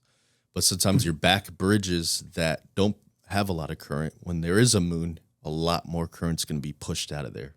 So we found a lot of spots where typically your fish are near an inlet on a heavy moon, aren't there. I'm sorry. Normally where there's fish on a slower moving tide, the fish will be in one spot. When the moon phase is different, when it's slower moving current, they will actually move and feed at those other bridges. So those fish know that. They're like you. When you're hungry, you know there's a Chick-fil-A, you know where it's at. Same thing with a snook. Number 2, extra cheese, buddy. Conditions are like this. I'm going to go there. I'm going to get that chicken sandwich. That snook is thinking the same exact thing. And you better believe it. He knows how to get there, what path to take. And his chances of feeding is he's going to eat something there. And those fish know it. So different moon phases move around. Maybe you tried this bridge at this moon, didn't do good. All right, go hit some other bridges on that same moon. You might actually produce. And then when the moon phase is different, you're going to see it switch. So always move around, take notes. Like years ago, I used to keep a little digital diary of what moon it was, what the wind direction was, where I got every bite. And I would see, all right, the wind's doing this, the moon's this. I caught these fish there. 2 or 3 weeks later, it'll be setting up the same way. I'll replicate it, and then you start learning bites and bite windows and why those fish are there and where are they pulling up from. When it's not, all right, let's say when the conditions aren't that way, where are those fish? Sometimes they're there and they're not biting, but sometimes they're moving 3 or 4 miles down the road, and they will be biting at another bridge. So it's always move around and always understand why. Why did I get that bite? Why are they here? Break that. The first part, I got what you're saying, but break that down a little bit slower for the guys. Like a bridge that doesn't have any lights on a full moon. Why do you want to fish that situation sometimes? So let's say there's a bridge a little further inland. Right? There's less current going through. It's like a feeder canal or a feeder bridge that splits up. You're getting less current going through there. Let's say there's no lights on the bridge. That bridge is super dark. On a full moon or the moon's up, it's creating a shadow line. Now that snook has an ambush spot to hunt and feed on. And it's broadening the opportunity for that fish to feed and to commit and eat something. So you're hiring your chances of catching a fish in that scenario. Have we gone to bridges that are pitch black and caught them? Yeah. Yes. Yeah. But certain bridges, when it's a high moon, we know we need to go hit that bridge. And I was just going to say, explain the opposite situation. Yeah, some bridges we go to, it's pitch black, and they won't be set up in the light. And we're actually fishing down current, and they're set up way down current. And they're using the city lights sky to hunt against. And that one spot we know that we're catching them completely down current, and they're set up perfectly. When the moon's bright, they're not there. Correct. They have moved underneath the bridge and feeding on the shadow line. So the only way you know that is from going there and casting there and trying and moving and putting the puzzle together. Yeah, and I was actually, that's great. I wasn't even thinking of that, but that's another good one. There's so many things to talk about. But I was even thinking about the opposite situation when there's no moon and you have a lot of bridge lights, and the bridge lights are what create the shadow line. And if there were to be a full moon in that situation, it almost drowns out the shadow light of the bridge lights. Yeah, and then when there's no moon, because it's so dark, those bridge lights could shine, and then you have It's really a harder shadow line. Yeah. Yeah. and If you multiple notice- shadow lines. Agreed. So like there could be a bridge that's lit up and you see the shadow line. Let's say the moon just rose. It's in 2 hours into rising. It's on an angle. You'll see the shadow line of the bridge lights, and then you'll see the shadow line that the moon is casting from the bridge. That's 100%. 15, 20 feet back. And that's the super secret sauce right there, man. yeah, Because how many big fish have we caught way underneath that's on that second shadow line? way, A lot. a lot. A lot. And not even the ones, the ones in, but the ones out. Out. Yep. And then It's Because that angle that moon's creating of that shadow line is always changing. I wish. Remember last year we were fishing wherever, and from the moon rising up, that actually casted a shadow line way far from the bridge. I'm like, where's all these fish popping? And we look far out, I'm like, holy crap. And then we get out there with the trolling motor, and it was like, holy crap, look, I could hit this from shore and destroy them. right. And they're 150 yards away, 200 yards away from the bridge. Yep. And that just created an ambush point for those fish to set up and ambush bait. And then I wish I could like draw it or show it, but you got to remember where the bridge light is to where the shadow line is in the water, and then draw a straight line, because in the bottom, so if you're 15 feet deep, that shadow line keeps going at an angle. So when you're fishing the bottom off of a shadow line, like it's not exactly when your bait is right under that shadow line At all. It's when you bring it off of the angle, whether it's the moon, which is a more extreme, or the bridge lights, like how far is that shadow line sticking out? And then how many more feet, if it's 20 feet deep, is that shadow line at the bottom? So like you realize you're getting bit 3 feet outside of the shadow line. No, you're 4 feet or 5 feet. You're actually getting bit on the shadow line on the bottom. On the bottom, which right. is feet away from that. So that's something a lot of people don't take into consideration, that line doesn't just stop at the water and it goes straight down. It keeps going at that angle. And that's if you find yourself getting bites 3-4 feet off of the shadow line, you found where the shadow line ends in the bottom. And obviously it's going to be way closer when you're shallower. And then the deeper you get, the further out that shadow line gets You're underwater. 100% right. And we didn't touch on that at all. Yeah. And what I see a lot of people doing wrong is they're casting too short.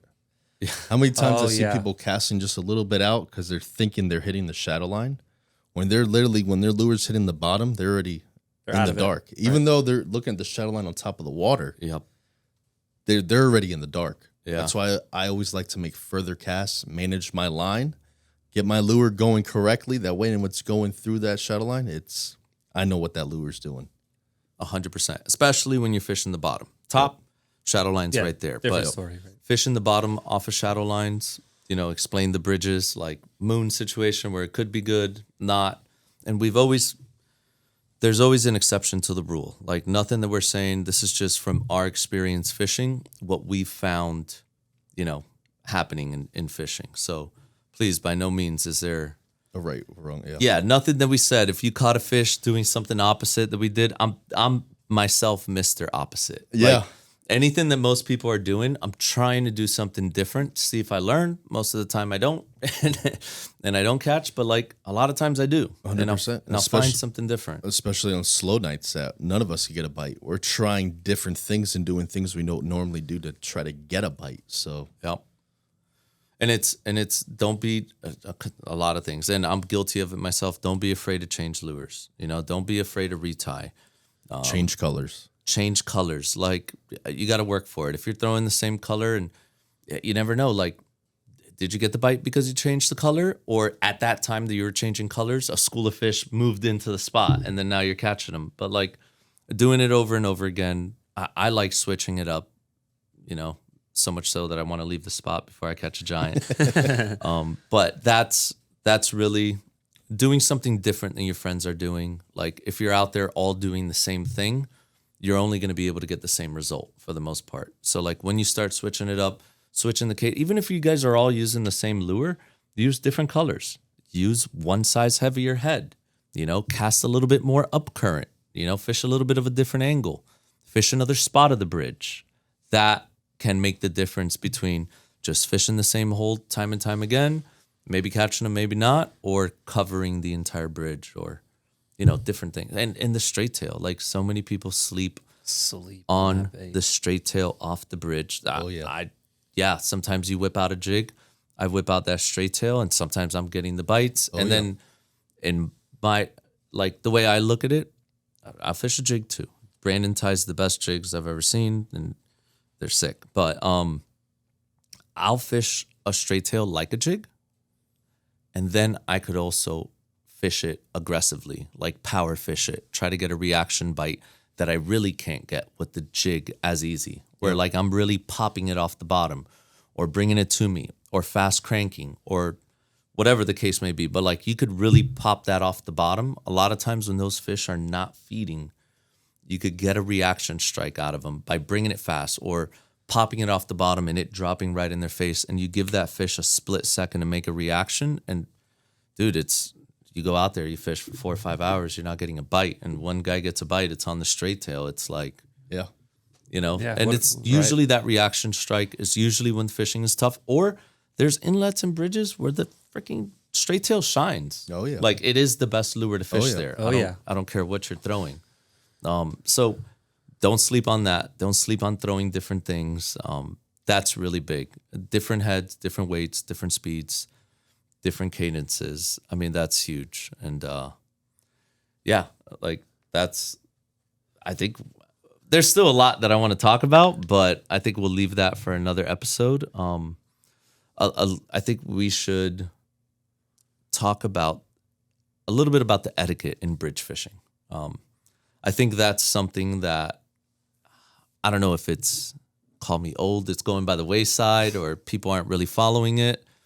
I know we've been around long enough to see, the bridge, the new bridge, seen the closures on, bridges throughout from people being dirty, people leaving their garbage on the bridge, leaving bait fish with the cast net. Like how many times have they shut down bridges that we like to fish? I feel like most of Miami is shut down now because of that, because people leaving garbage, leaving bait out.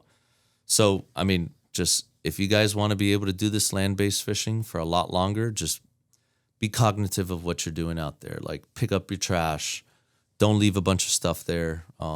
Pick up your bait. If you're going to be bait fishing, do bait fish all you want. Just don't dump the cast net out on the side of the road and leave it there. Like see that so many it's just going to ruin it for everybody. You're fishing that bridge. You want to be able to go back on there.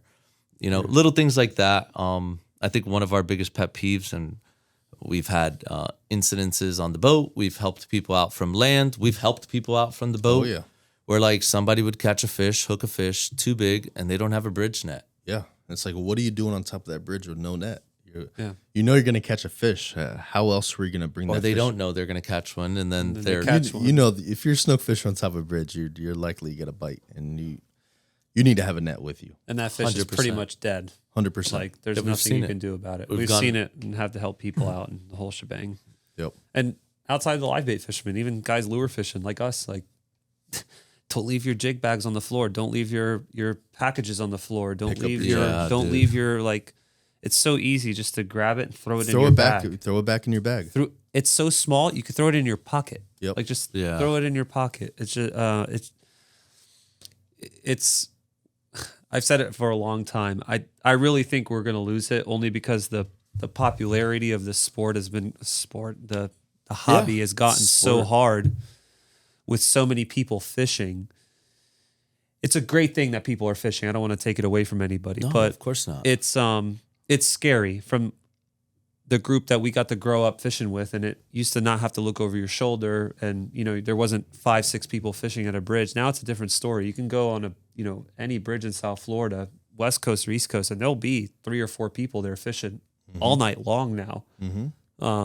No, we were shitheads when we were young. So we're not perfect. We're not forgotten the net. We have, we have done it all. You know what I mean? I'm not going to act Absolutely. like Drop we're fish perfect from or the top anything. of the bridge. It's the older you get, the more you learn, and you know what not to do. Yeah, and you realize like when What you a- put in the time, how much it costs to get these fish, what a 20-pound fish would actually be in years, a 20, sometimes 30-year-old fish could be. You Yeah. never know. And like it would be a shame that by us loving to do the sport, we hurt the sport in a big way. So like I think from a lure fisherman, number one would be if you're going to be at the top of a bridge, just be courteous of who's there or what, like the distance between the 2 people, 3 people, 4 people now, if it's that many, and just understand you guys are all working together to Yeah. fish a bridge, and try not to impede on however that next person is fishing. So for instance, if let's say Brandon and Jose are on a bridge before me, and they're, I don't know, let's just say the bridge is 100 feet long, and Joey's fishing the first 20 feet and Brandon's fishing the next, let's call it 80 feet. That whole side of the bridge is taken care of. The etiquette would to be, if I can't make a cast there that's not impeding their fishing habit or their fishing swing, I'm most likely going to go to the other side, just as pure etiquette. They've been there first. They have their drift. They kind of threw their anchor to a certain degree. So I'm not going to impede on their cast. Now, if there's enough walkway for me to go past them, if the bridge is long enough, and I can make a throw that doesn't impede their cast, then I'll walk past them. But it's really just not throwing on top of somebody. That is like it is probably, and maybe it's a little biased because it's a personal pet peeve of mine, but it just sucks. Like, at the end of the day, even if someone you don't know pulls up and is trying to lure fish with you, you guys are trying to accomplish the same thing. So work as a team. Don't work against each other by trying to get into someone's quote unquote sweep because, you're there late essentially. yeah. You know? Or do you have to fish that bridge? Like, can you fish Yeah. the other side of the bridge? Can you try to figure out something else? Like, There's a lot of bridge, and I understand people catch them in certain areas, and they're gung ho about making a certain cast. I completely understand it, but if the situation presents yourself where you cannot do that, have the etiquette to just do something else for the time being while those people are there. And if it means going to another bridge, then it means going to another bridge. bring a bridge net. Yeah, bring a bridge net. That's huge. And then we should yeah. do like it would be sick to do a little video, like how you show how you set up the bridge net. Yeah, 'Cause set that shit was Yeah. the way that you have it dialed. Like, Yeah, setting up a bridge net, there's a whole art to that. Not an art, but there Yeah, is something there's you this- can do to make it better so that it's better for you, it's better for the fish, and it's better Yeah. for the fishermen, right? Yeah. So it's like, add a little bit of weight to it, but yeah, you can cut the rings out that they come with. There's a few things you can do to optimize the net, We should do a video on that. but we can absolutely do a video or a how-to on that. And then third thing we mentioned it earlier is just trash. Pick up the trash. Do not leave anywhere where you're fishing with any kind of trash, because the second that piles up, just remember the cops are going to come and throw you off.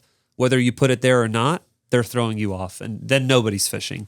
So, do not shine your light in the water. oh God, You don't do that. Stop.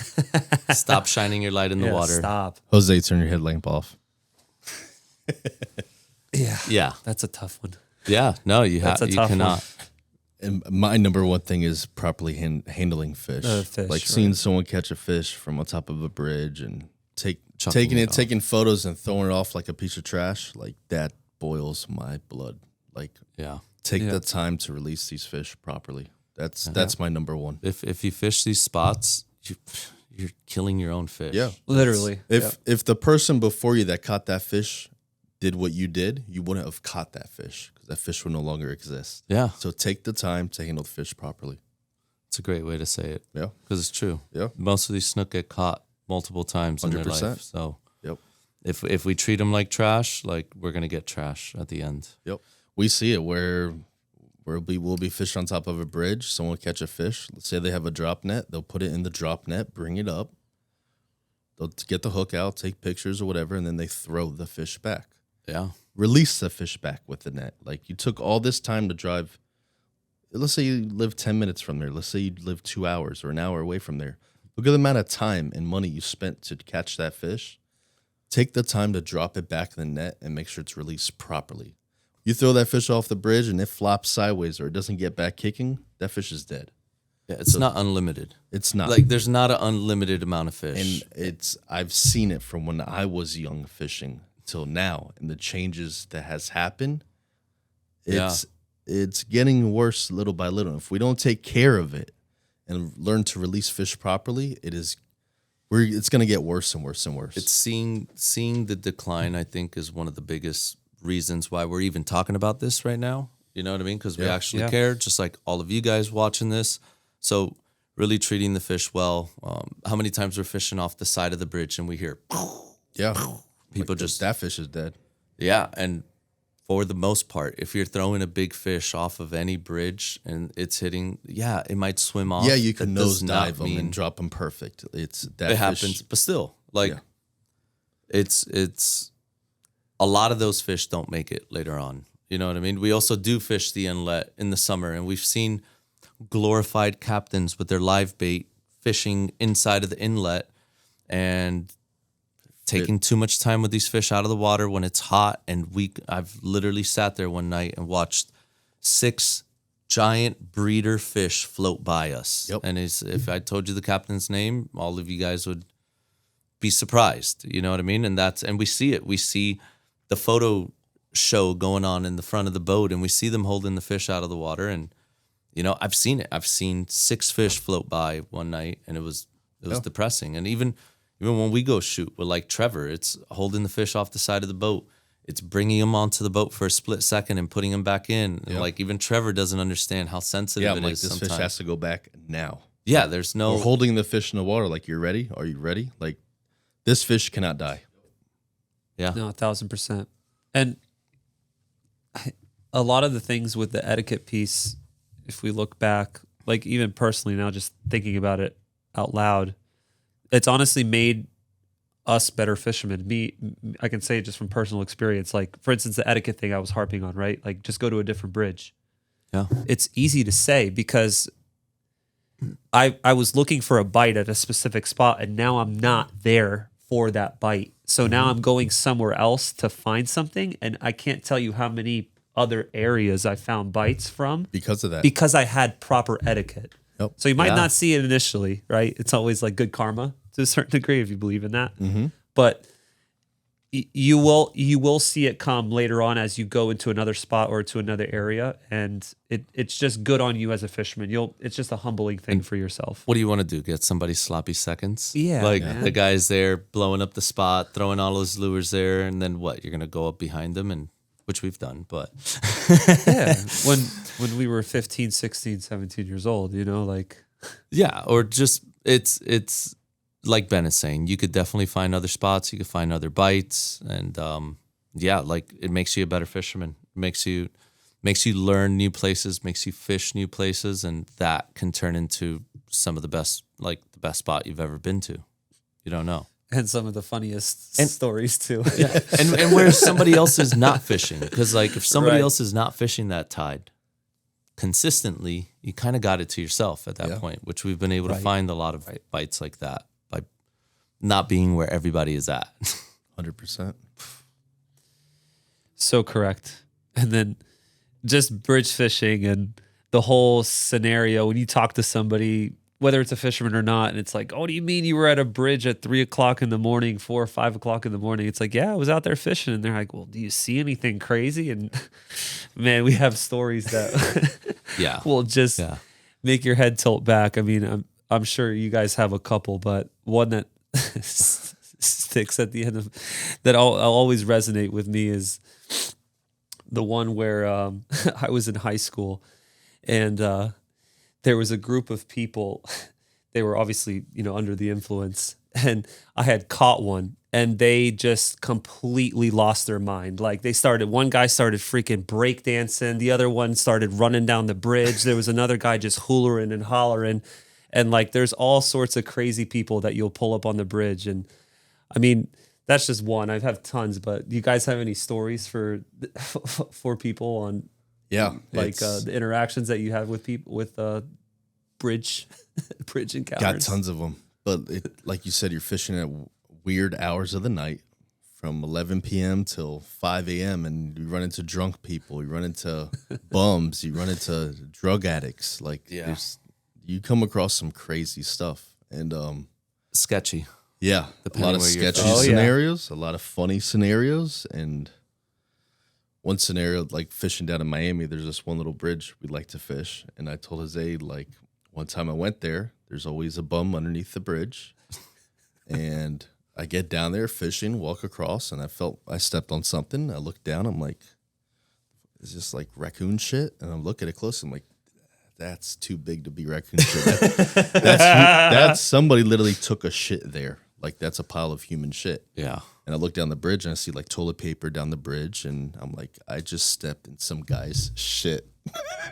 Yeah. And I was so pissed because I literally just got there, didn't even get to make a cast, and I'm like,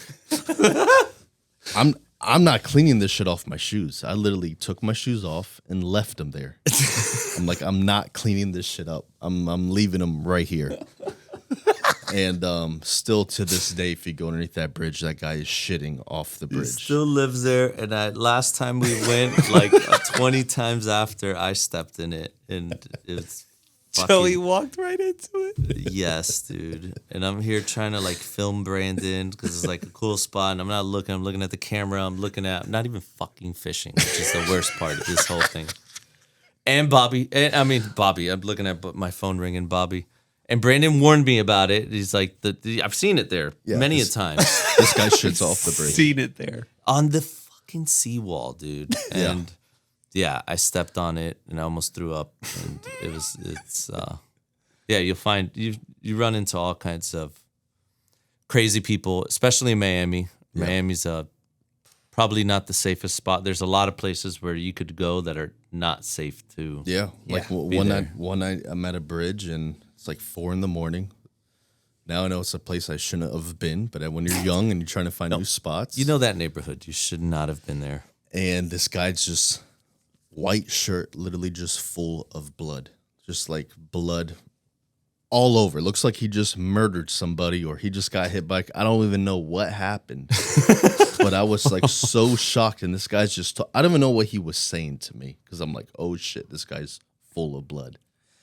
And he started asking, it was so long ago, I don't even know what he was saying, but I was like, yo, I'm fucking out of here. I don't know what I said. I said something. I'm like, and I got out of there. Yeah, it's sketch. And I've never been back to that spot because then it's going to lead to something else. Yeah. Something else. And there's fish there, but I'm not going back. The bridge, man. There's some, it's like a GTA map. Yeah. You never know what you're going to get there. Drunk people throwing stuff, drunk guys riding their bikes. Like, we've seen it all. Yeah, people throwing stuff at you from boats the car hitting window. the bridge. Like, we've seen seen all types of crap. That was bad. Yeah. That was bad. Yeah, that was crazy, man. Yeah, that was not good. Yeah, you'll see it all. I mean, like my dad used to say, nothing good happens after 2 a.m. I'd beg to differ, big Snook. But you do see some messed up stuff happen out there. Accidents, like we've seen, like it's, you got to be careful when you're fishing on the bridge at night. Like, there are drunk drivers out there going up and down. I've seen people hit like the side of the bridge, hit the freaking median. Like, oh yeah, there's some idiots out there, especially when you have an open bridge where like it's open. There's no median to come to you. Definitely got to, have your heads up. When cars are coming by, you should have your head on a swivel, see who's coming, if they're swerving or not, because that could get a little dangerous there. Mm-hmm. Yeah, they're usually hauling ass over the bridge, like a lot. There's a lot of speeding vehicles going over the bridge, but just got to be careful. Keep your head on a swivel. Don't do nothing stupid. Can I have you guys just read these comments? You've answered most of it, but just kind of like read through it. If you haven't answered it, just give it a quick thing. All right. So it says, Hooked with Hunter said, what are the basics for someone who has never bridged fished, never been able to catch anything bridge fishing? A lot of what we said, but just simply put, you're keeping your bait as little weight as possible to hold bottom. Start off with a 3-inch, fish up current, down current, most of the bridges. And I mean, that's like the cheat code. That's 101. Once you start learning that little 3-inch, fish a little heavier so you can learn feeling the bottom, Make sure you have a good rod, 20-pound test if you're fishing the 3-inch, and learn how to fish the bottom. If you've been out there a ton of times and you're not catching anything, the only thing that it tells me is we're not fishing bottom properly. So just make sure you're paying attention to that. Use a lot of what we said today to make that happen. Yeah. And the other question I think you iterated to, it's like which bridges to fish or pass up when finding new spots. I think you could fish every bridge that you pull up to. Every bridge, not every bridge is going to have fish, but you just have to have, every bridge is going to present a different scenario. So you're going to have a bridge that has tide with no light or no tide with little light. You just have to have a bait for every scenario and just make sure that you're fishing the correct way at those spots. Yeah, and even if you're not getting bit, I feel like there's 99% of the intercoastal bridges there's a snook. They all under do. them. They all do. They so all take have all fish those under things that them. we talked about earlier. Take all this into consideration. And some bridges are daybreak bridges where you want to hit on daybreak. So try them in all different scenarios, all different tides, all different moon phases, and you'll start putting it together. So then Luis de Oliveira said, what do you do if you hook up to a monster snook or tarpon and don't have a bridge net? I don't own a net, and my biggest fear is hooking into a giant on a bridge that has no access to land so I can release the fish safely. Honestly, this is 90% of the reason why I do not fish bridges. Yeah, this is as simple as saying just go buy a bridge net, to be honest with you. Yeah, it's a good fear for you to have, like hooking a fish and not being able to do anything with it. Totally understand and respect you for not fishing, and thank you for not doing that. But you can fish the bridge as long as you have a bridge net. That's going to easily help you catch and release the fish. Yep. Yeah. Agreed. And if you're scared of that scenario because you're fishing by yourself, I can see why you might not want to fish and catch a fish because you don't have someone to help you with a net. We'll go through another video, but there's ways you can net the fish yourself. You could drop before you start fishing, drop the net down to where it's just in the water, tied against the railing in front of you. Pull it back up. That way it's already tied off. That way when you're done fighting a fish, you just throw the net over and you bring the fish into the net and pull it by yourself. So you could also, I've netted tons of fish by myself. Yeah, don't be a kook. We're all guilty of it. We've all done it. But like, if you have all your bridge line in a bird's nest, like take the time to unravel it before you start fishing. Correct. The last thing you want to do is have 7 knots in your line for not wrapping it up properly, and then you're trying to drop your net. So like, just take the time, dude. If you're gonna go out there and spend all this time, money, gas, baits, rods, reels, the whole 9, just be prepared when you do hook a fish. Even a fish of a lifetime. That would be I would lose it if I had to lose the biggest fish I ever hooked because I didn't have a net. It's gonna happen. You're gonna hook a big fish from the bridge. So bring a net. 100%. Isaac McSorley, what side of the bridge to fish depending on tide going under the bridge? I think we explained that with, what tide or, what do you want to do if you're standing from a bank or from the top of the bridge? It all depends. Yeah, both sides. Both At the sides, end of the day, easy answer is both sides, and we kind of broke down a little bit of how you could fish both sides, depending on the tide, the wind, a couple different situations. Hatch match baits. Tips for predicting current and tide offset times from the published tide tables at new spots where you don't have history or experience. That's a good question. Oh, Yeah. That is another masterclass. That is. And it's in self. Go ahead, guys. Yep. Yeah. Like, if you've never been to the spot, it's impossible to know when the water's going out or in, depending on the tide chart. Yep. And different moon phases and wind all delay or speed up the tide switch. So if you're on the some East spots Coast, we know it's an hour and a half, 2 hours late. Some spots it's 3 hours off, and it's not that the tide's off. It's tide and current is 2 different things. So that's the all. tide table is never wrong. Yes, when it says Never. high tide, the tide is at its highest point. Correct. The current might still be going in a direction, but the water height has reached the highest point. Tide and current are 2 different things. they're not Yep. the same So we thing. will go through that at another time. Yeah, but that's... everyone gets their tide tables confused. Tide is from my understanding, it's mathematically calculated, isn't it? Yeah. Yeah, and then so Yeah. I'll like to say that when we say outgoing, we mean the water going out. When we say incoming, that means the water's coming in. We're not saying high tide or low tide. We're just saying outgoing or incoming, because it could be, the tide could be rising and the water could be going out, and the tide could be dropping and the water could be going in, and most people overlook that. So Correct. The That's easiest something- the easiest way to remember is tide and current is two different things. yeah, just we'll leave that for another conversation, because we'll talk a whole another hour about that. Frank and Tanks. Frank, I'd like to hear from your guys' experience and favorite way of sweeping 8-inch baits, paddle tail versus straight tail on bridge, shadow lines, and back sweeps. So the 8-inch versus straight tail. That's like it. I fish the 8-inch like I fish the 5-inch, just low and slow. There's not too much, a fast crank here and there to see if they want a different cadence, but I'm typically fishing the 8 and the 5 the same. What I would do different with the straight tail is I'm typically fishing that more like a jig. And then I'm also doing faster, heavier presentations to kind of get a reaction bite out of the fish. That's mostly, whether it's bouncing it on the bottom or ripping it by their face, I'm trying to imagine where the fish are, and I'm trying to do a bounce or an erratic action when I'm thinking I'm getting close to the fish to try to get a reaction bite. That's kind of how I approach it. Yeah. Yeah. The straight tail, I would say, is a unique bait. You can really do a lot with it. I like fishing the straight tail in raging current. It's kind of a go-to for me, especially at a bridge. And I like to, almost exactly how Joey's saying, I like to bounce it off the bottom and then let it almost swing like a jig. You pick it up, you just try to get that cadence so that it's gliding all the way through, and then pick it up and go. There's a happy medium. You don't want it too light and too heavy. But I like being able to just to tap the bottom, pick up my rod tip and let it go. Pick up my rod tip and let it go. I think Ben said something really important. I like to fish the straight tail in deeper, faster current.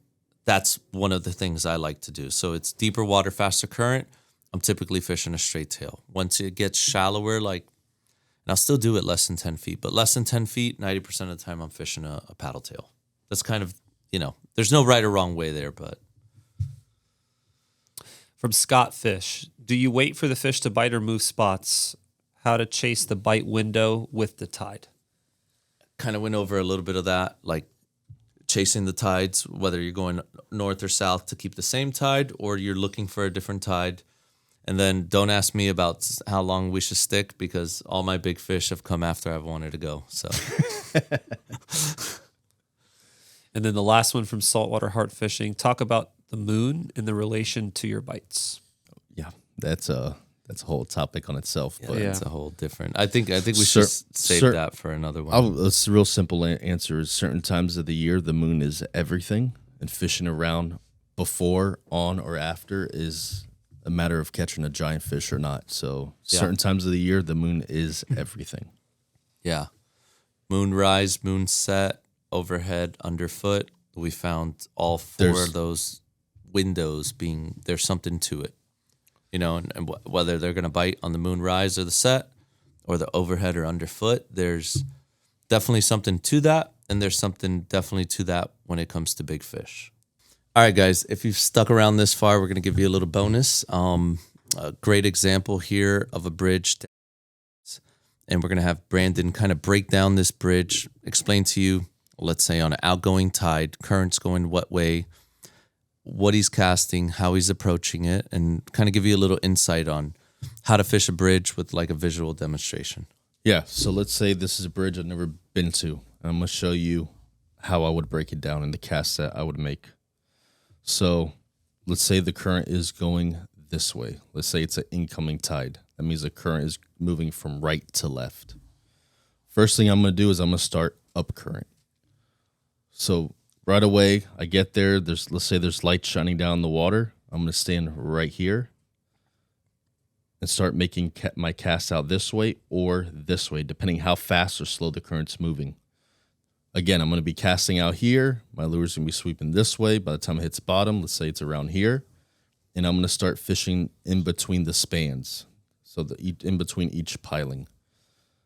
I'm going to try to hit this side. I'm going to try to hit the middle, hit this. Probably give it 8-10 casts. Don't get bit. I'll start trying closer in between those spans. Let's say I don't get a bite. I'm all right. I'm going to take a little bit of risk, and I'm going to start trying to make further casts and target a front of these pilings.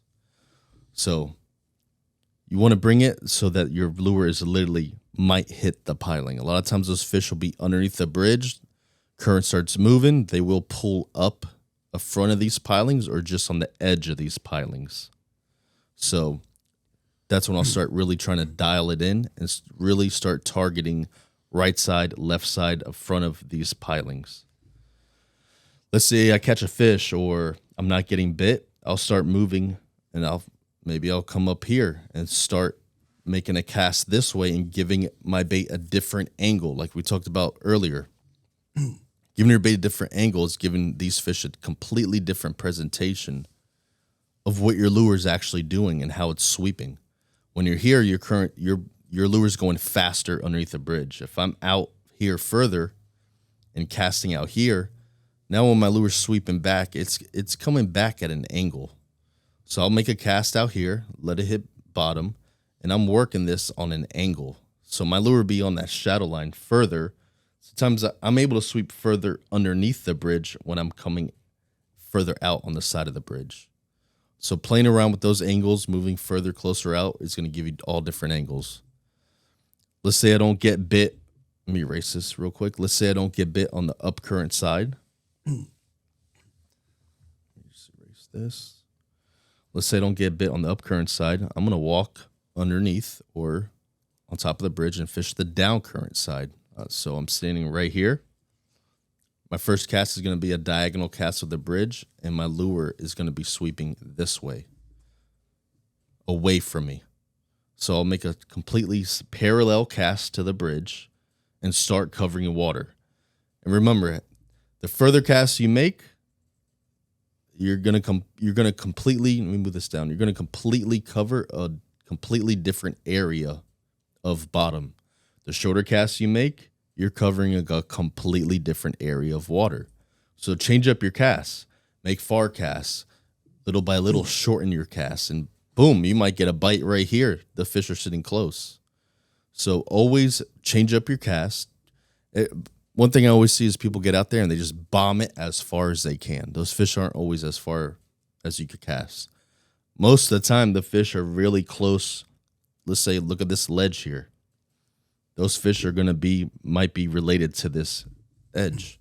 The current's going this way. It's going to create a seam right here, depending how the bottom is. And you want to fish this current break. So I'll be making shorter casts and letting my bait drift this way. I'll be making casts out here, bringing it back to me super slow. So you always want to try different angles. Let's say it's a bridge and you could fish the top of the bridge. You'll walk up. I'll first walk up, fishing up current. Let's say I'm standing right here. I'm going to start making casts directly up current and it coming back to me. If I'm not getting bit in the span, again, I'm going to do the same thing. Let's concentrate on some pilings. Let's see if those fish are tight to the pilings. I'm not getting bit that way. I'll stand right here and I'll start making parallel casts. My lure's going to be sweeping back underneath the bridge. And when I'm standing on top of a bridge, if I'm making real risky casts, I like to put myself right on top of the piling. That way, if you're casting here or here and the fish starts taking you under, you can move right or left real quick and you're not going to get taken to a piling. So where you're standing on top of the bridge is super crucial. So with those things right there, starting up current, then starting down current, making far casts, close casts, concentrating on ledges. Like, look at this ledge right here. This is shallow water going to deeper water. There's a really high percentage chance there's going to be fish around here, either on that edge or that deeper edge or that shallower edge. So whenever you see something change, there's always concentrate in those areas.